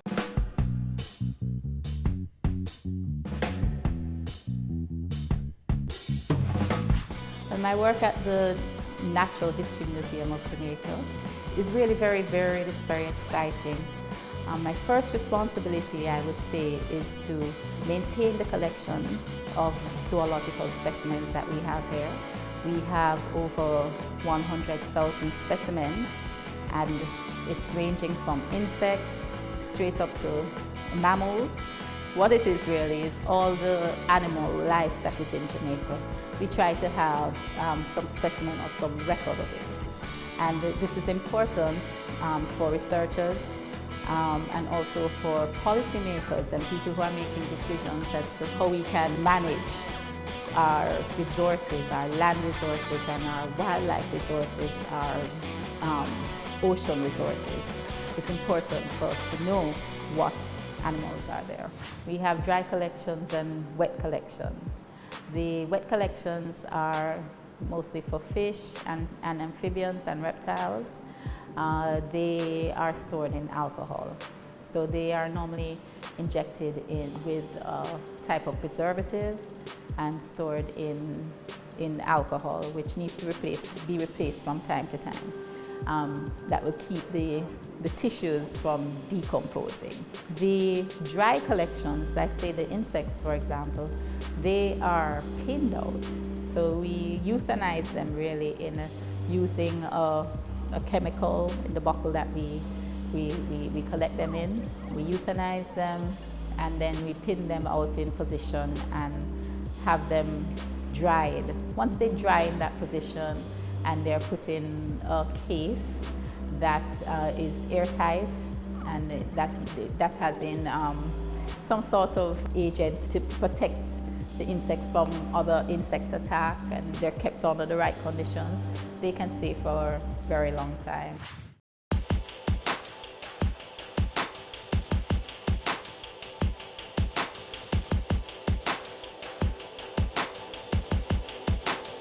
Here we're entering the zoological collections.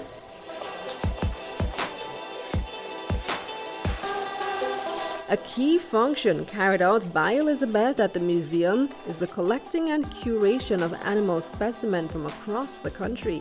Take a look. You recognize this mark? This is an hourglass, and these are black widow spiders. We've preserved them in alcohol. Right. And here they are from Chudley, Cristiano, Jamaica. So a lot of people don't know that we have black widow spiders here. This is, as you can see, what we call the 40 leg in Jamaica, the centipede, a very large one. It will give you a bad bite, but not as poisonous as some that we could have. And this one was found in Lady Musgrave, off Lady Musgrave Road in 1993. The largest butterfly that we have in the hemisphere, the largest in Jamaica. This is Papillohomerus. Okay, you see the size of this? It is only found in Jamaica. It's an endemic species, and it's now endangered and rare, found only in the Cockpit country and the Blue and Jonker Mountains. It's protected by law. We have to have special permission to have these here.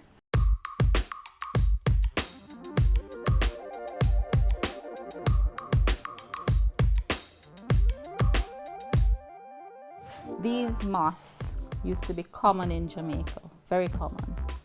They are all extinct now. It's called Urania sloanus, and it used to be so common, people would take the wings and make decorations, put the artwork and put it on ladies' hats. And this one that looks very, very dusty, if you look, this is collected July 31st, 1885. Are you ready for rats? Here we go. Here are some rats, invasive species, This little baby one, mus mus. The scientific name of it is actually mus musculus. So people are not far off when them say mus mus.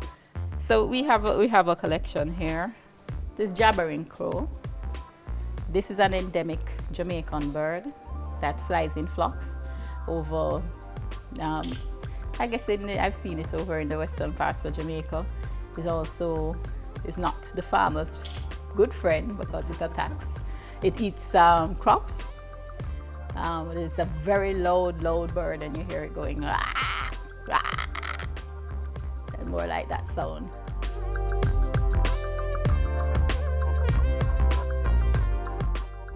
There's a sense of freedom which comes with it, that when nature teaches you, you ask questions of nature and it answers back. And it tells you things if you listen. There's something very special and charming about that.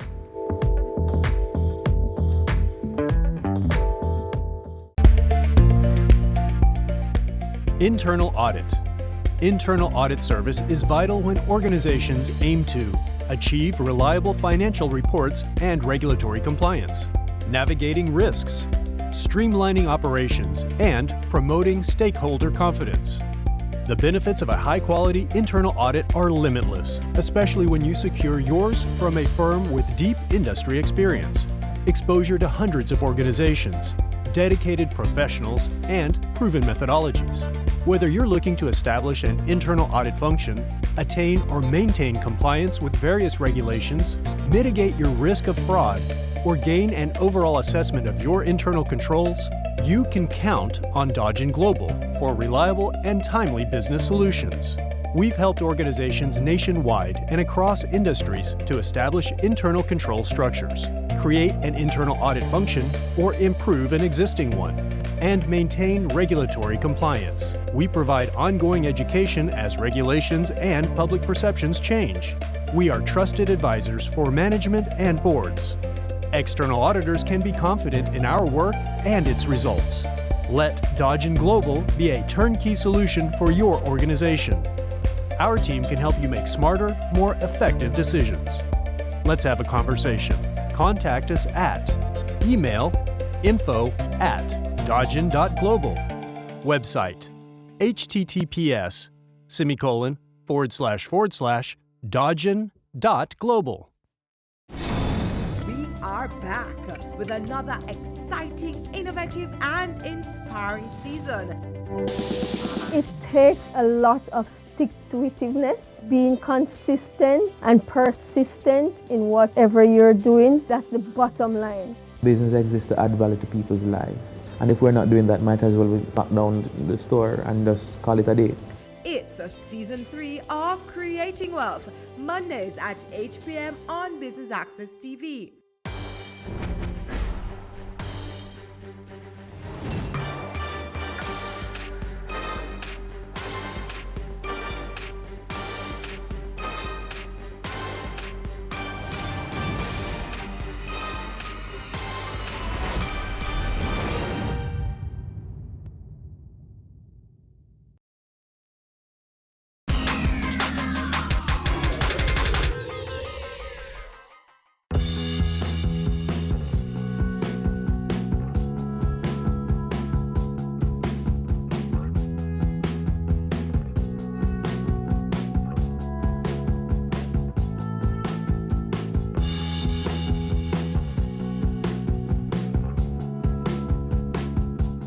As it relates to the study of animals as a zoologist, I would say that it is really important because when it comes on to things like diseases and things that can affect human life later on down in the future, I suppose, then it would be necessary for persons to study animals. For people who like animals and such, probably they would do that career, but as for me, my view on the career of zoologist, I think it's okay, but it almost has to do the same as veterinarians, but it's just that they do a little bit more. And I like pets. I'm not an animal person, so my thoughts on a zoologist is not that good. I love animals, as I said, but it being a career for me is too sciencey, if that's a thing. And me and sciences don't work, really. You get to interact with certain wildlife that you don't normally interact on a day-to-day basis. You get to know about various animals, what type of, if they're venomous, how the type of living. Not much people would think about zoology as a career path, so I guess it would pay more. I would not be in it for the money, I'd just be in it for the love of animals.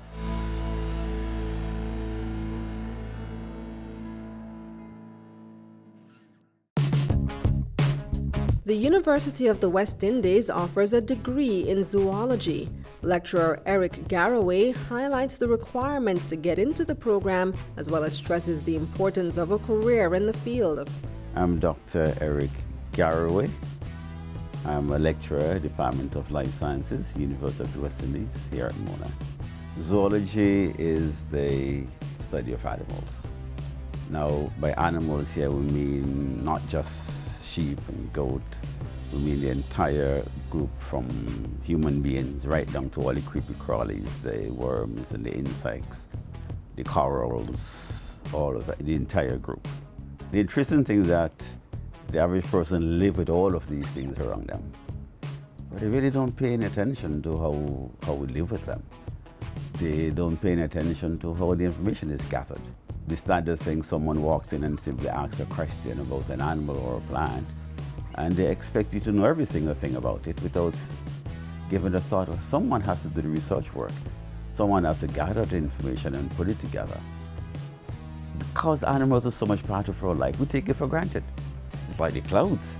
They've always been there, they always will be there. We don't pay much attention to them. And that's what happens to the animals. We live with them so much that we forget that we need to study them. Half of the world living things are animals. So if we don't study them, what kind of place would we live in? We wouldn't know how to manage our world, we wouldn't know how to manage our diseases and our pests, etc. We wouldn't know what to do with them.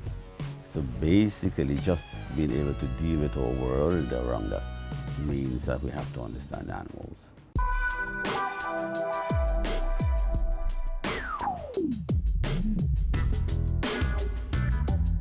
UWI Mona offers a wide variety of courses related to zoology.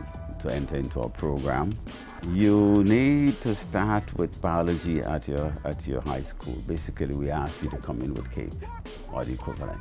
Then once you've got CAPE, then you can do a 3-year degree. If you don't have CAPE from high school or an equivalent, we can offer you a 4-year program, which means you spend 1 year preliminary where you do the preliminary work, then you enter the 3-year program in earnest. Mathematics is the language of science, so you must have a strong background in mathematics and any science at all. It doesn't matter. But we overlap a lot. Biochemistry, geology, we all overlap. It's difficult to separate the sciences into little pieces. Lots of the things we do require understanding of chemistry or understanding of physics. So I would say a strong background in the science is basically what you need.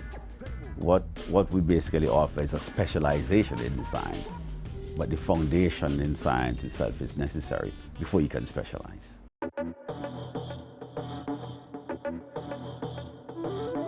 Zoology is so diverse, almost every personality can find something. There are parts of zoology where you spend most of your time in a laboratory. If you're a physiologist, for example, we offer physiology in this department. Physiology is largely laboratory-based. On the other hand, if you're into conservation biology, then you might be field-based. If you like swimming and snorkeling and going out to sea, then the marine biology base. So it all depends on what your interest is. I would think just about any personality will find something in zoology because it's so diverse. It's not like it's one miniature area. It covers all the different gamuts of animals. So if you like working with tiny animals and looking down a microscope, there's a world for you. If you want to go chasing across the forest and looking at birds and all the wonderful things out there, there's a world for you.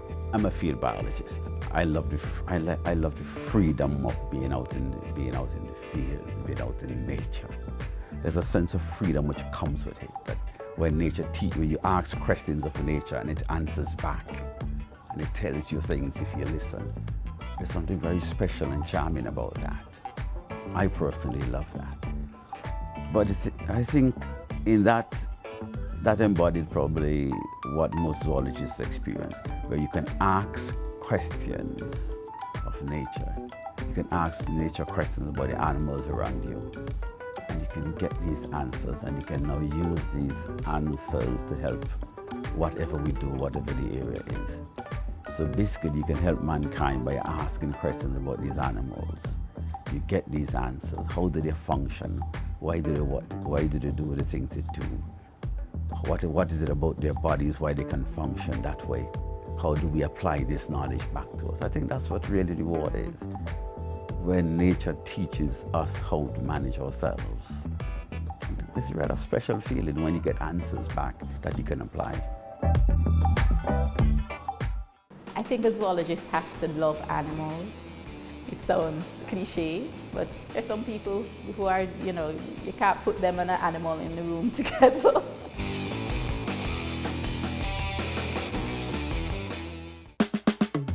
Caring Hands Season 3 continues to effect change in a changing environment.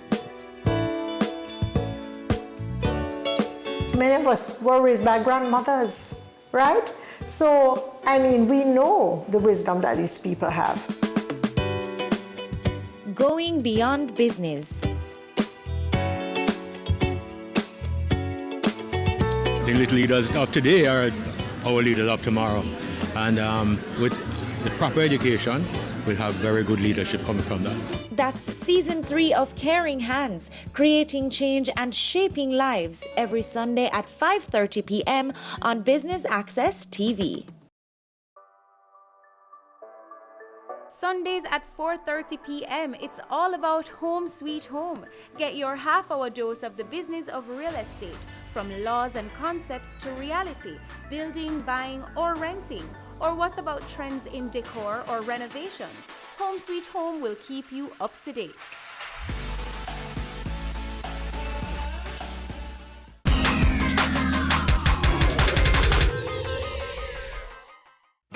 People don't usually easily recognize areas to find work with a degree in zoology. Here are a few. With a degree in zoology, you can work at the National Environment and Planning Agency, the Ministry of Agriculture. You're going to be dealing with pest sciences, for example. Health, they deal with epidemiology, how actually diseases are transmitted via insects. For example, dengue, chickpea, that sort of thing. Zoologists also, they work at the zoo. That's the obvious one. And you can work at the museum, because we have collections of animals here. You are also able to go into private interests. There's many pest control agencies, and you are also able to work with non-governmental agencies that monitor the environment. I think a zoologist has to love animals. Though it sounds cliche, but there's some people who are, you can't put them and an animal in the room together. But you have to love animals, you have to be curious, you have to be prepared to go into some situations that might not be very comfortable. When I collect in the field, you have to get up early in the morning, you might have to be out there late. When I say out there, we mean out in the wild. There are no roads, there are no facilities there. You have to love nature. The zoologist has to be patient. Nature is not going to be there for you all the while. You say, oh, I want to go out and I want to see this butterfly now, or I want to see this lizard now, but you might not. Most you can do is put yourself in the habitat and wait till you can see it. And when you see it, it's well worth it.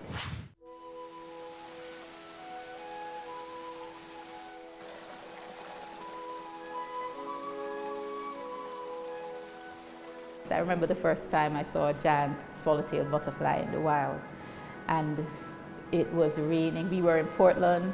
We had crossed through a freezing river. We hiked up a hill. And when I say freezing, it was very cold and it was very rainy. And all of a sudden it stopped raining. And somebody said, "Homerus, Homerus." And when you saw that butterfly for the first time, it was so big, so beautiful, and so unique. Something that's found only in Jamaica. it was worth all the discomfort. And so I think that is part of the love of the whole thing. You really have to have a passion.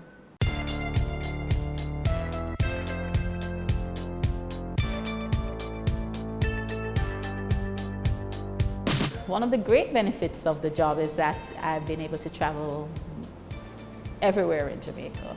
I've been through the cockpit country. When I say through, we went right through. Very inaccessible places, very beautiful, very green.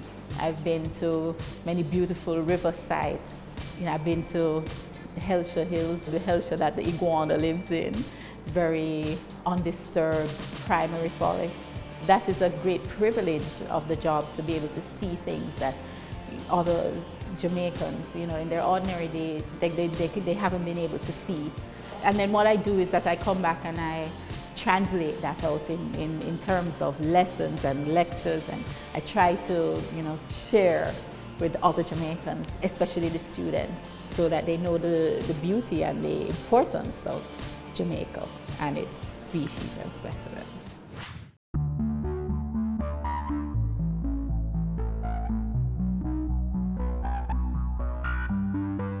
The main misconception is that we all work in zoos. I guess it's fair that would be the first zoologist that many people would be exposed to. You have to realize, the animals are, you're talking about things from microscopic right up to large animals like elephants, and so that's what people watch on TV, and they think, zoology is all about that. But as I said, there are many different types of zoologists that's specializing in many different areas. There are some zoologists that are, concentrating only on one group of animals. There are zoologists that work with snails only. We call those malacologists. And there are many. So we have zoologists that work only with insects. There are entomologists. You have ornithologists that work with birds only.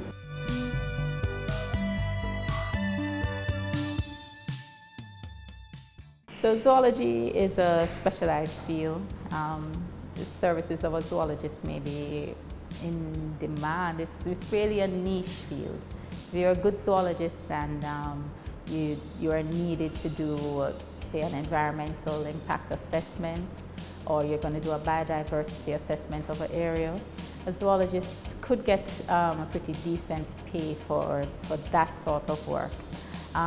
Government zoologists, we're in the government salary scale under what used to be the National Professional Services, but I think now we're on the science and technology scale. And it is, maybe in the mid to higher range of that scale, because of the amount of years that you have to study to be qualified. As a zoologist, you need the basic BSc degree, and often for higher posts, you have to have a master's degree at least, or a doctorate. The more you qualify, the more you'll be in demand and the more you'll be able to earn. Now, the love for animals isn't the only reason to consider a career in zoology. Here's the advice Elizabeth gives for those who might consider a career in her field.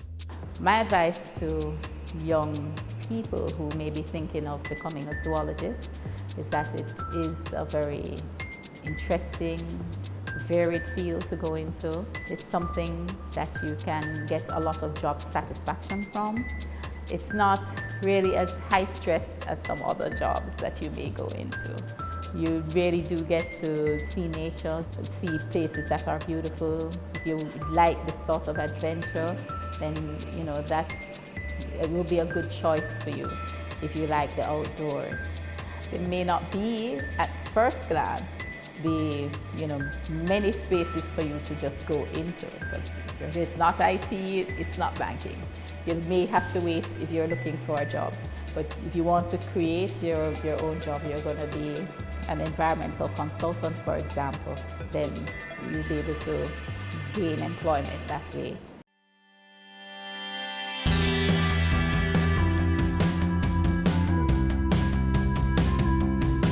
Will always be a need for zoologists as long as there are going to be animals out there, as long as people are interested in protecting their environment. As a matter of fact, I feel they need more zoologists in Jamaica. You know, it's just that, you know, there may not be the jobs right now. However, I think that there definitely is need and scope for growth in that area.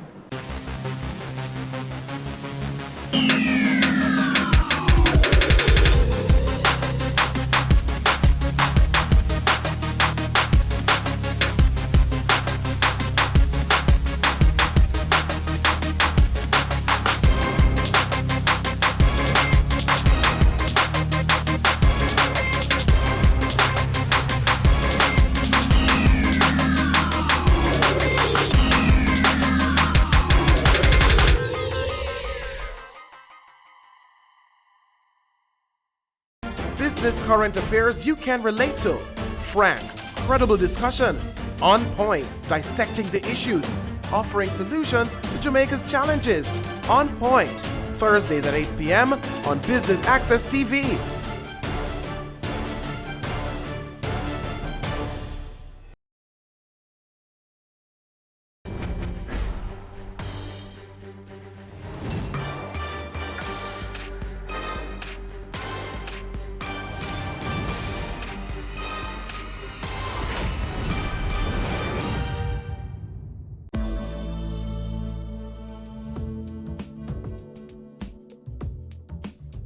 Welcome to The Good Life. I'm your host, Amita Prasad Webb. Last week, we brought you part 1 of our episode on nutrition therapy.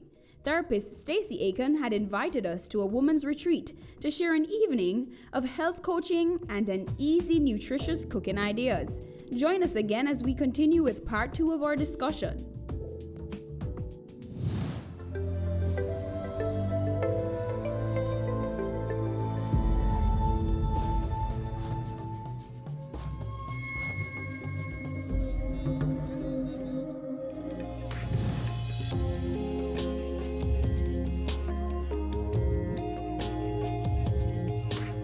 So I know a lot of us have issues with our sugar intake. What is the recommended, amount of sugar that we should be having on a daily basis? And what are some big no-nos when it comes on to things that we just shouldn't even think about eating? Sugar is a major concern. There's even studies that show that sugar has actually a toxic effect on the body. There's studies that show that sugar is highly addictive as well. Generally over the world, especially in the Western world, and we eat very much like an American diet in Jamaica. The recommended amount is for females, it's about 60 spoons of added sugar per day. For men, it's about 90 spoons of added sugar a day. So what is added sugar? When I say added sugar, I'm not talking about sugar that's naturally occurring in vegetables and fruits and natural foods. I'm talking about things that whether you at home or whether manufacturers add to food. So for instance, things that sugar is hiding everywhere. Our shelves, our supermarket shelves are inundated with high sugar, high fructose corn syrup. They're hiding in pasta sauces. Sugar is hiding on cereal. In rice and peas. Well, it's rice and peas if you're actually adding the brown sugar to the rice and peas, okay? So yeah, sugar is a major concern, and most of it, we just drink it. Because a lot of us, we're thirsty, but we go for our sodas. We go for our juice. In the morning, we pour our orange juice, and we pour a nice 8-ounce glass of orange juice, and that's very concentrated sugars. And so really what we're doing is actually, if you were to actually, well, let me ask you, how much oranges do you think it would take to make a 6-ounce glass of orange juice? How many oranges? And it's a juicy orange? Yes. 3. Okay, now would you actually sit down at one setting and eat 3 oranges? No. Most people won't. So if you think about it that way, you're actually taking away the pulp, you're taking away all the fiber, and what you're getting is just pure juice, and that can go through your body very quickly. Your body absorbs the sugars in the juice very, very quickly, and it shoots up your blood sugar. So can you imagine every time you're thirsty, you're giving yourself a shot of sugar constantly throughout the day, your blood sugar is going to continually go up, and it will. So what has happened, especially in Jamaica, is that you find a lot of people, as I mentioned before, women with diabetes. their insulin response becomes insensitive. Their pancreas wears out because the response to sugar intake is for the pancreas to release insulin to allow the body to absorb the sugar. And what happens is that that response wears out over time. So you may find that you have high blood sugar because the body is worn out, right? The organ is worn out.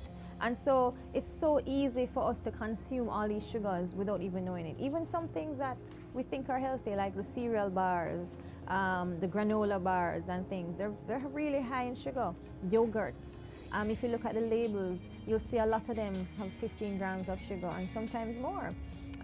So you have to be very careful with your sugar intake. We eat in generally way too much sugar, and especially for our population, we are at high risk of concerns such as diabetes.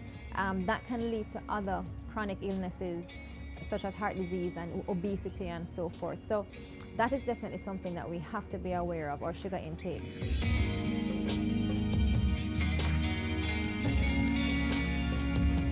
I know you had mentioned during your presentation that as Jamaicans we eat a lot of salt. How much salt is too much salt, and what should we look out for when preparing meals for people with hypertension? Okay, so yes, in general, we tend to love salty foods. As Jamaicans, we love our corn pork and our little pig's tail in our rice and peas and so forth. So yes, especially if you're hypertensive, you really should watch out for your salt intake. The recommended amount of salt, especially if you're somebody who has a potential of hypertension or who is hypertensive, is about 1,500 milligrams. There's some recommendations that's like 2,300 milligrams, but that really works out to about less than 2 teaspoons of added salt, right? And as with sugar, salt is also hiding in a lot of these processed foods. You think of the packaged soups or the packaged seasonings. A lot of those tend to be very, very salty. If you're having a commercial packaged soup cup, the ones that you just add water to, in just one cup or in one package, you can have over your daily requirement of salt very easily. So yes, in our society, we tend to have a taste for salt, and we also tend to have a craving for salt. Things are never, salty enough. So we end up adding salt or adding salty things to our diet quite a bit. So there are ways that we can cook for hypertensives, of course. There are other things that can help to enhance food's flavor without adding salt. Things like vinegars you can add, things like lemon or lime. So it gives that tangy flavor, is a real flavor enhancer. I think it touches on the similar taste buds that salt would touch on. So you can use lemon rind as well. And you know what? As a matter of fact, our palates are trained. And you can untrain your palate as well. So in about a week, if you're to reduce your intake of salt or sugar, in about a week your palate would adjust to the newness of it all, right? Another place that salt tends to be hiding is our tin foods. So what I will tell my clients is if you're going to have things like tin beans or canned anything, because they're stored in brine, rinse it. So there are different ways that you can overcome some of the infiltration of salt within the packaged food sector. A lot of people would complain and say, you know what, it's expensive to buy all these vegetables and fruits and to maintain that healthy lifestyle. What are your views on that? That's a tricky one because it depends on what you choose to eat. So if you go into a typical health food store, what you find is a lot of products that are maybe imported. So yes, those health foods may have a higher price. However, I can tell you that, I go to Coronation Market and there are other local markets, and there are a lot of healthy or health-giving foods, very nutritious foods, the fruits and the vegetables and the things that are in season. I mean, just the other day I got tomatoes for $30 a pound. I came up with a bag of tomatoes for $45. All of my grocery for this weekend retreat that we're on now was less than $2,100. And I have produce left over. You have to look at things in a larger perspective. There's also the benefit that these foods have, and it's also, well, if you decide that you're not going to, maybe in some cases, spend a little bit more to go to the market, also in transportation costs, or to spend a little bit more on some of those key items that are at the market, you may be finding yourself at the doctor more often and spending the money there instead. So it's a tricky one. It can be very expensive. However, it depends on what you choose. You know, you can choose things that are in season, you can choose local foods. You don't have to choose necessarily things like kale. Callaloo, which is local, it's $40 a bungle, right? It has very, very similar and in some cases more nutritious values of certain minerals and vitamins than things like kale, which is touted as a health food. So I think, you know, we have to look around us. Because sometimes we think we don't have access to food, but sometimes they're growing right in our backyards. I can mention things like purslane, or as some country people call parsley. It's a weed that I've grown to love. I found it in my yard. My gardener was weeding it out as an annoying weed.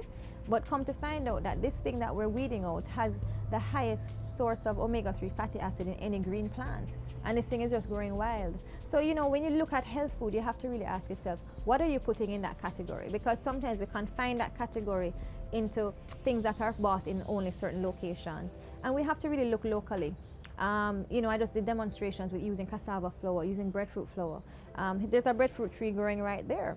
This is things that we can pick. Akis are nutritious. A lot of these things we have in our communities, we have it in our yards, our friends have it. So we don't necessarily sometimes have to go out and buy these things. If we look around us, we can also find it.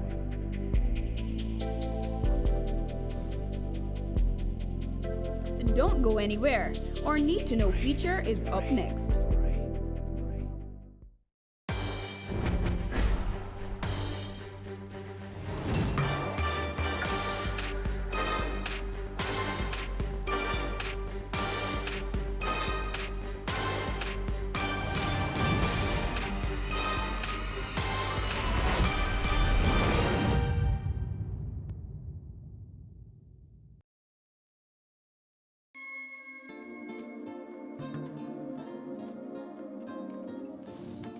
Welcome back to The Good Life.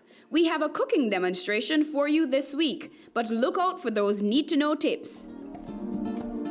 Okay, ladies, thanks for joining me once again. And right now we're going to be utilizing cassava flour, right? And we're going to be doing some tortillas or some flatbreads. Could be called crepes. There are many names for it. Pancakes, but what's versatile about it is that we can utilize it as a wrap alternative. So for people who are gluten sensitive, right, this is something you could do. You could also use breadfruit flour as well. All right, but right now I'm doing cassava flour. I find the breadfruit flour a little bit mealy, but you can find a nice fine one and that should be fine. All right, so first I'm going to be utilizing a non-egg recipe. The recipe normally calls for egg, but I'm going to just experiment to see, because I have some vegan friends in the audience. So I'm going to see if I remove the egg, if it will still work. So let's just try this out. All right, so I'm just going to add a pinch of salt. This is very basic. So all I'm doing right now is just slowly whisking, and I have some, this could be nut milk, it could be regular milk, it could be soy milk, coconut milk too.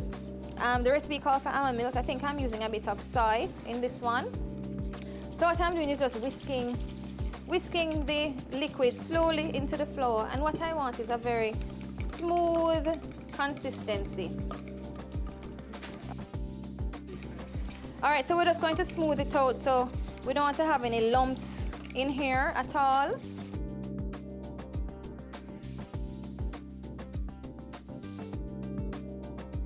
It's nice and smooth, I think. The lumps are gone. So I'm just going to use a ladle. I'm not going to fill it up too much because I don't want a huge crepe. So this is almost like doing a pancake. I want it nice and thin, right? So I'm just going to pour it in the pan. I use the back of my ladle just to thin it. Just to thin it out a little bit. So I'm trying this one, and we can actually compare it with the one with the egg to see if the texture is any different. Okay, so if you notice, I'm just going to use a nice spatula, and let's see if I can flip it. So the color is kind of golden. All right. It is easy. That's because it is easy. I don't have any fancy handwork. Okay. All right, so cassava. Cassava has many benefits other than it being gluten-free. It has a high value of carbohydrate. It's high in fiber, right? Some people tend to avoid it if they're on a diet, but really and truly, 100 grams gives you about 300 and something calories, but 100 grams is like 3.5 ounces. I don't even think there was, in one pancake, I don't even think there was 1 ounce in here. All right, so because it's a very thin batter, so you could have maybe two really thin pancakes and still be filled without it being a very high calorie. And remember, because the fiber is in there as well, right? The fiber helps to slowly release the carbohydrates. So for people with diabetes or other concerns, the slow release of the sugars in any whole food with a lot of fiber is important to control the blood sugar levels. So we're just going to reserve it here. And let's just finish the batter. Let's just do another one just to see how they cook up. And I'm just going to finish this and then move on to the one with the egg batter.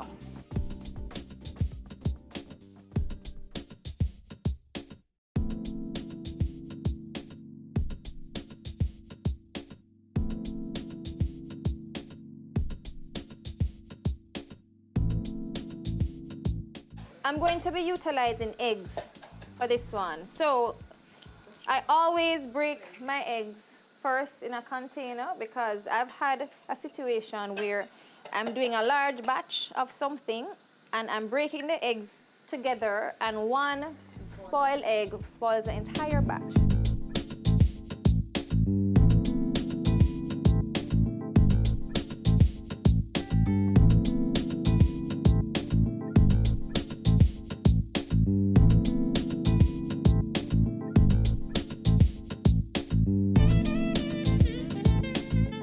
So I'm going to add my, let me use my half cup measure first. And I'm going to add my cassava flour slowly. And you know why I'm adding slowly? Because I want to reduce the amount of lumps in my mixture. Because if I was to dump everything, it might just, get clumped together and give me more work in the end. So I'll just whip. So you add it slowly so that you can control the consistency, the smoothness of it. So this one actually has coconut milk. The first one I did had some soya milk. And as I said, it could be almond milk as well. But this mixture has coconut milk. Let's see if we can taste the difference for those people who are omnivores. All right, so as I said, I'm not filling the ladle right up because I kind of want them to be roughly around the same size. Okay.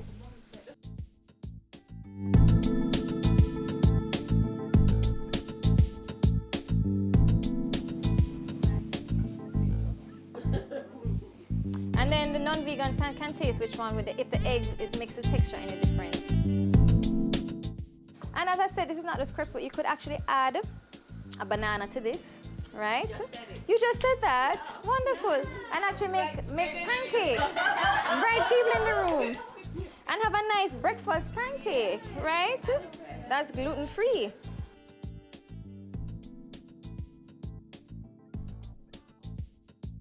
Real food is the key. You know, in this environment, people get confused as to what real food is. I call them edible products. The things on the supermarket shelves. They're to me just edible products because, you know, for them to sit on the shelf for so long, they have to be stripped of some of those natural oils that will help encourage spoilage.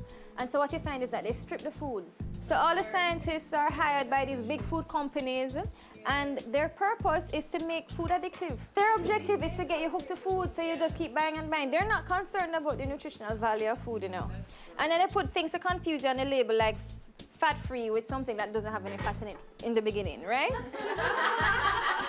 Right? So these are some beets that I have pickled and we're going to be utilizing it as a condiment. So these are just regular beets, they're not cooked. So if you notice, I'm using different, there's no ketchup, there's no condiment from the jar. These are all condiments are freshly made. So this is the pineapple salsa. All that is fresh pineapple, diced with some red onions. It could be white onions as well. I like the color that the red onions give though. right? And a little sweet pepper, and some lemon juice, and some olive oil, and I think just a little bit of scotch bonnet, just for a little kick.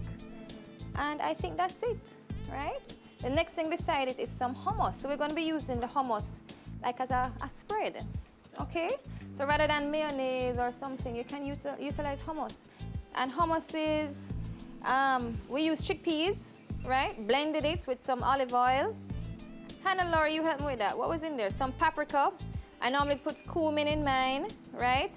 Oops, garlic, lots of garlic, okay?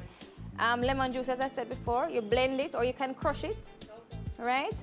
And you make a paste. So rather than having mayonnaise or something, you just spread that to moisten your bread or your wrap and use it as a glue for the other ingredients. And so you're basically building, we're going to be building your own wrap today, okay?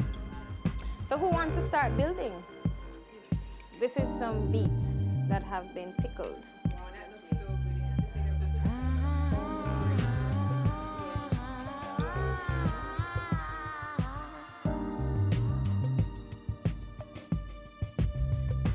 It's a quiet.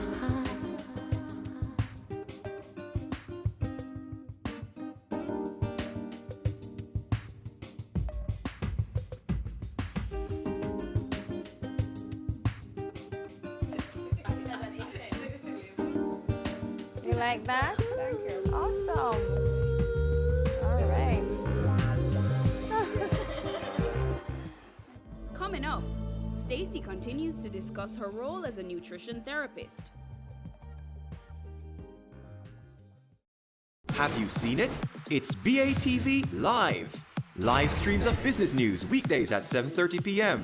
Stay on point Thursdays at 8 p.m. with our Business Current Affairs show and Weekend Business Report Saturdays at 7:30 p.m. wherever you are. Log on to our Facebook page at Business Access TV or visit our website at batvja.com. Live and at your fingertips. Business Access TV, serious about business.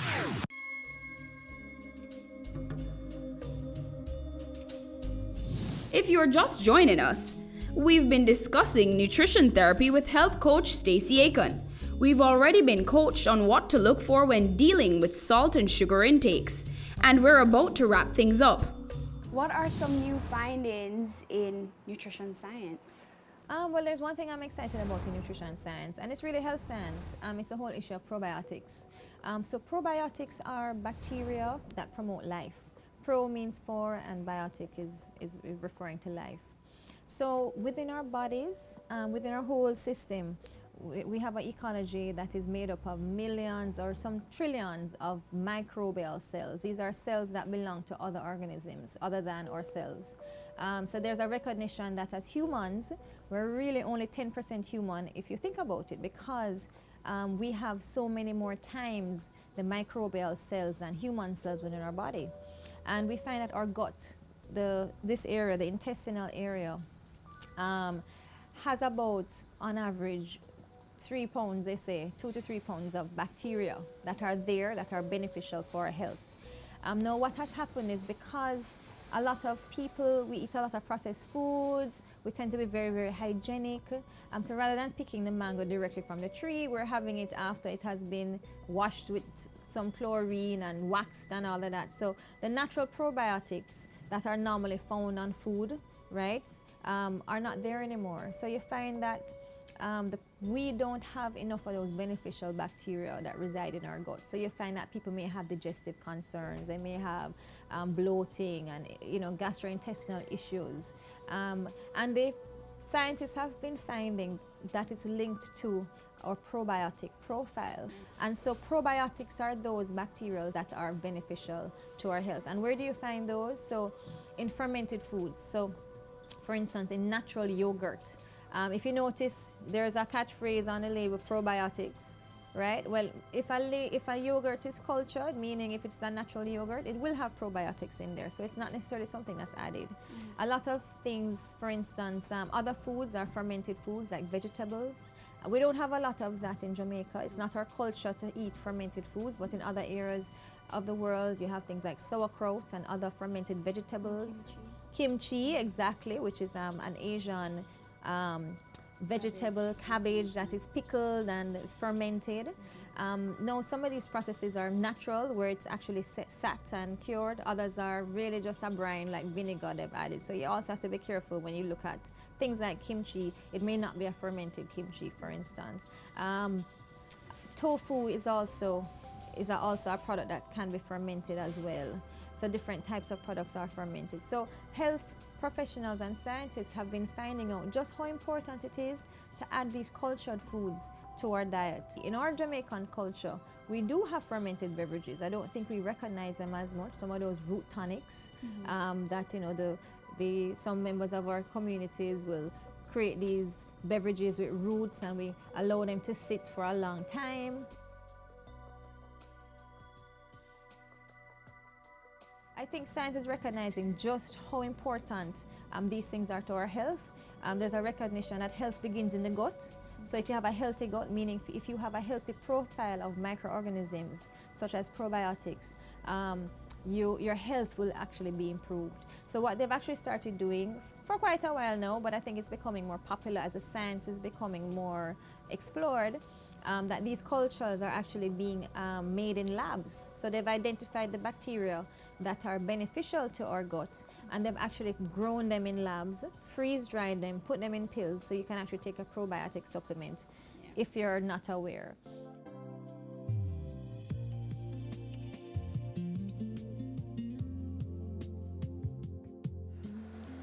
So Stacey, we've had a wonderful day here today. We certainly have.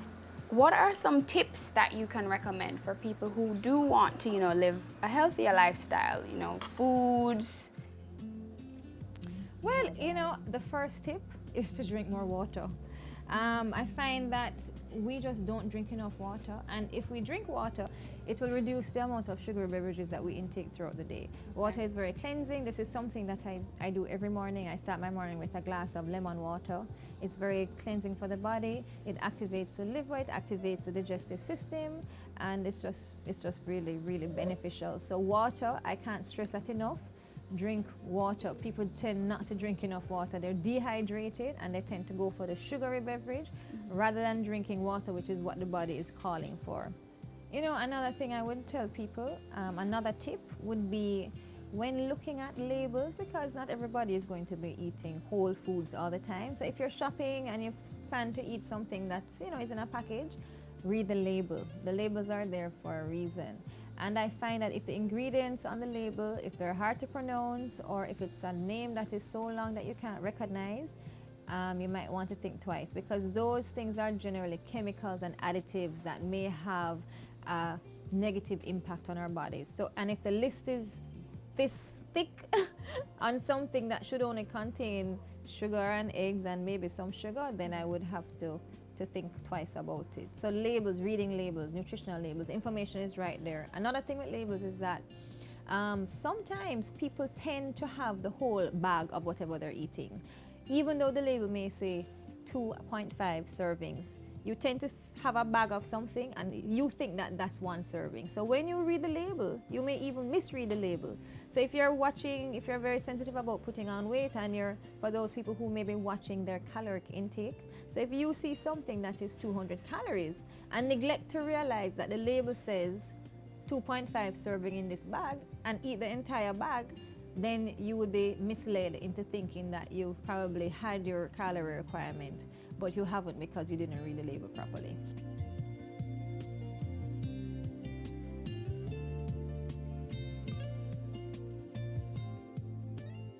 So talk to us about future plans in regards to your health coaching. Okay, so health coaching has evolved for me this year. I plan to do more workshops. We're here in lovely Old Fort Bay at Villa Esperanza for a women's retreat today.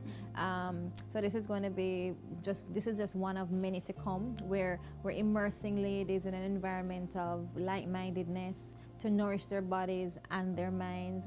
I've partnered with a life coach, Keisha and Dawn, and together we're called True Dragonflies. And so we're going to be bringing you a lot more of these events, so workshops, cooking demonstrations, and talks. And so there's just so much happening right now, and there's so much opportunity. People are eager for this information, and in different forms. So we're just preparing ourselves and preparing myself to just be a vessel and be a conduit for wonderful health and wellness tips.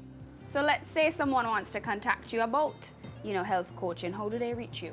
Okay, well, right now I work with Dermacare, which is located at Unit 4, Winchester Business Center. So they can call Dermacare and make an appointment with me to see me there for a consultation. As well as you can contact me on Facebook. I have a Facebook page, Stacey Aiken Health Coaching, where I put a lot of my tips and articles and new research and recipes and resources like that. So those are the places you can contact me. So thank you, Stacey. I've learned a whole lot today, and I think you've reinforced things that I already know, but I probably should put into practice. Yes. So guys, keep drinking your water and read your labels. You've watched The Good Life, and I'll let Stacey have the last word. Okay, so these are famous words from Michael Pollan. It says, eat food, not too much, mainly plants and vegetables. Have a good week, guys. Thank you. This concludes our two-part episode on food therapy. Hope you enjoyed it. Until next week, keep living the good life.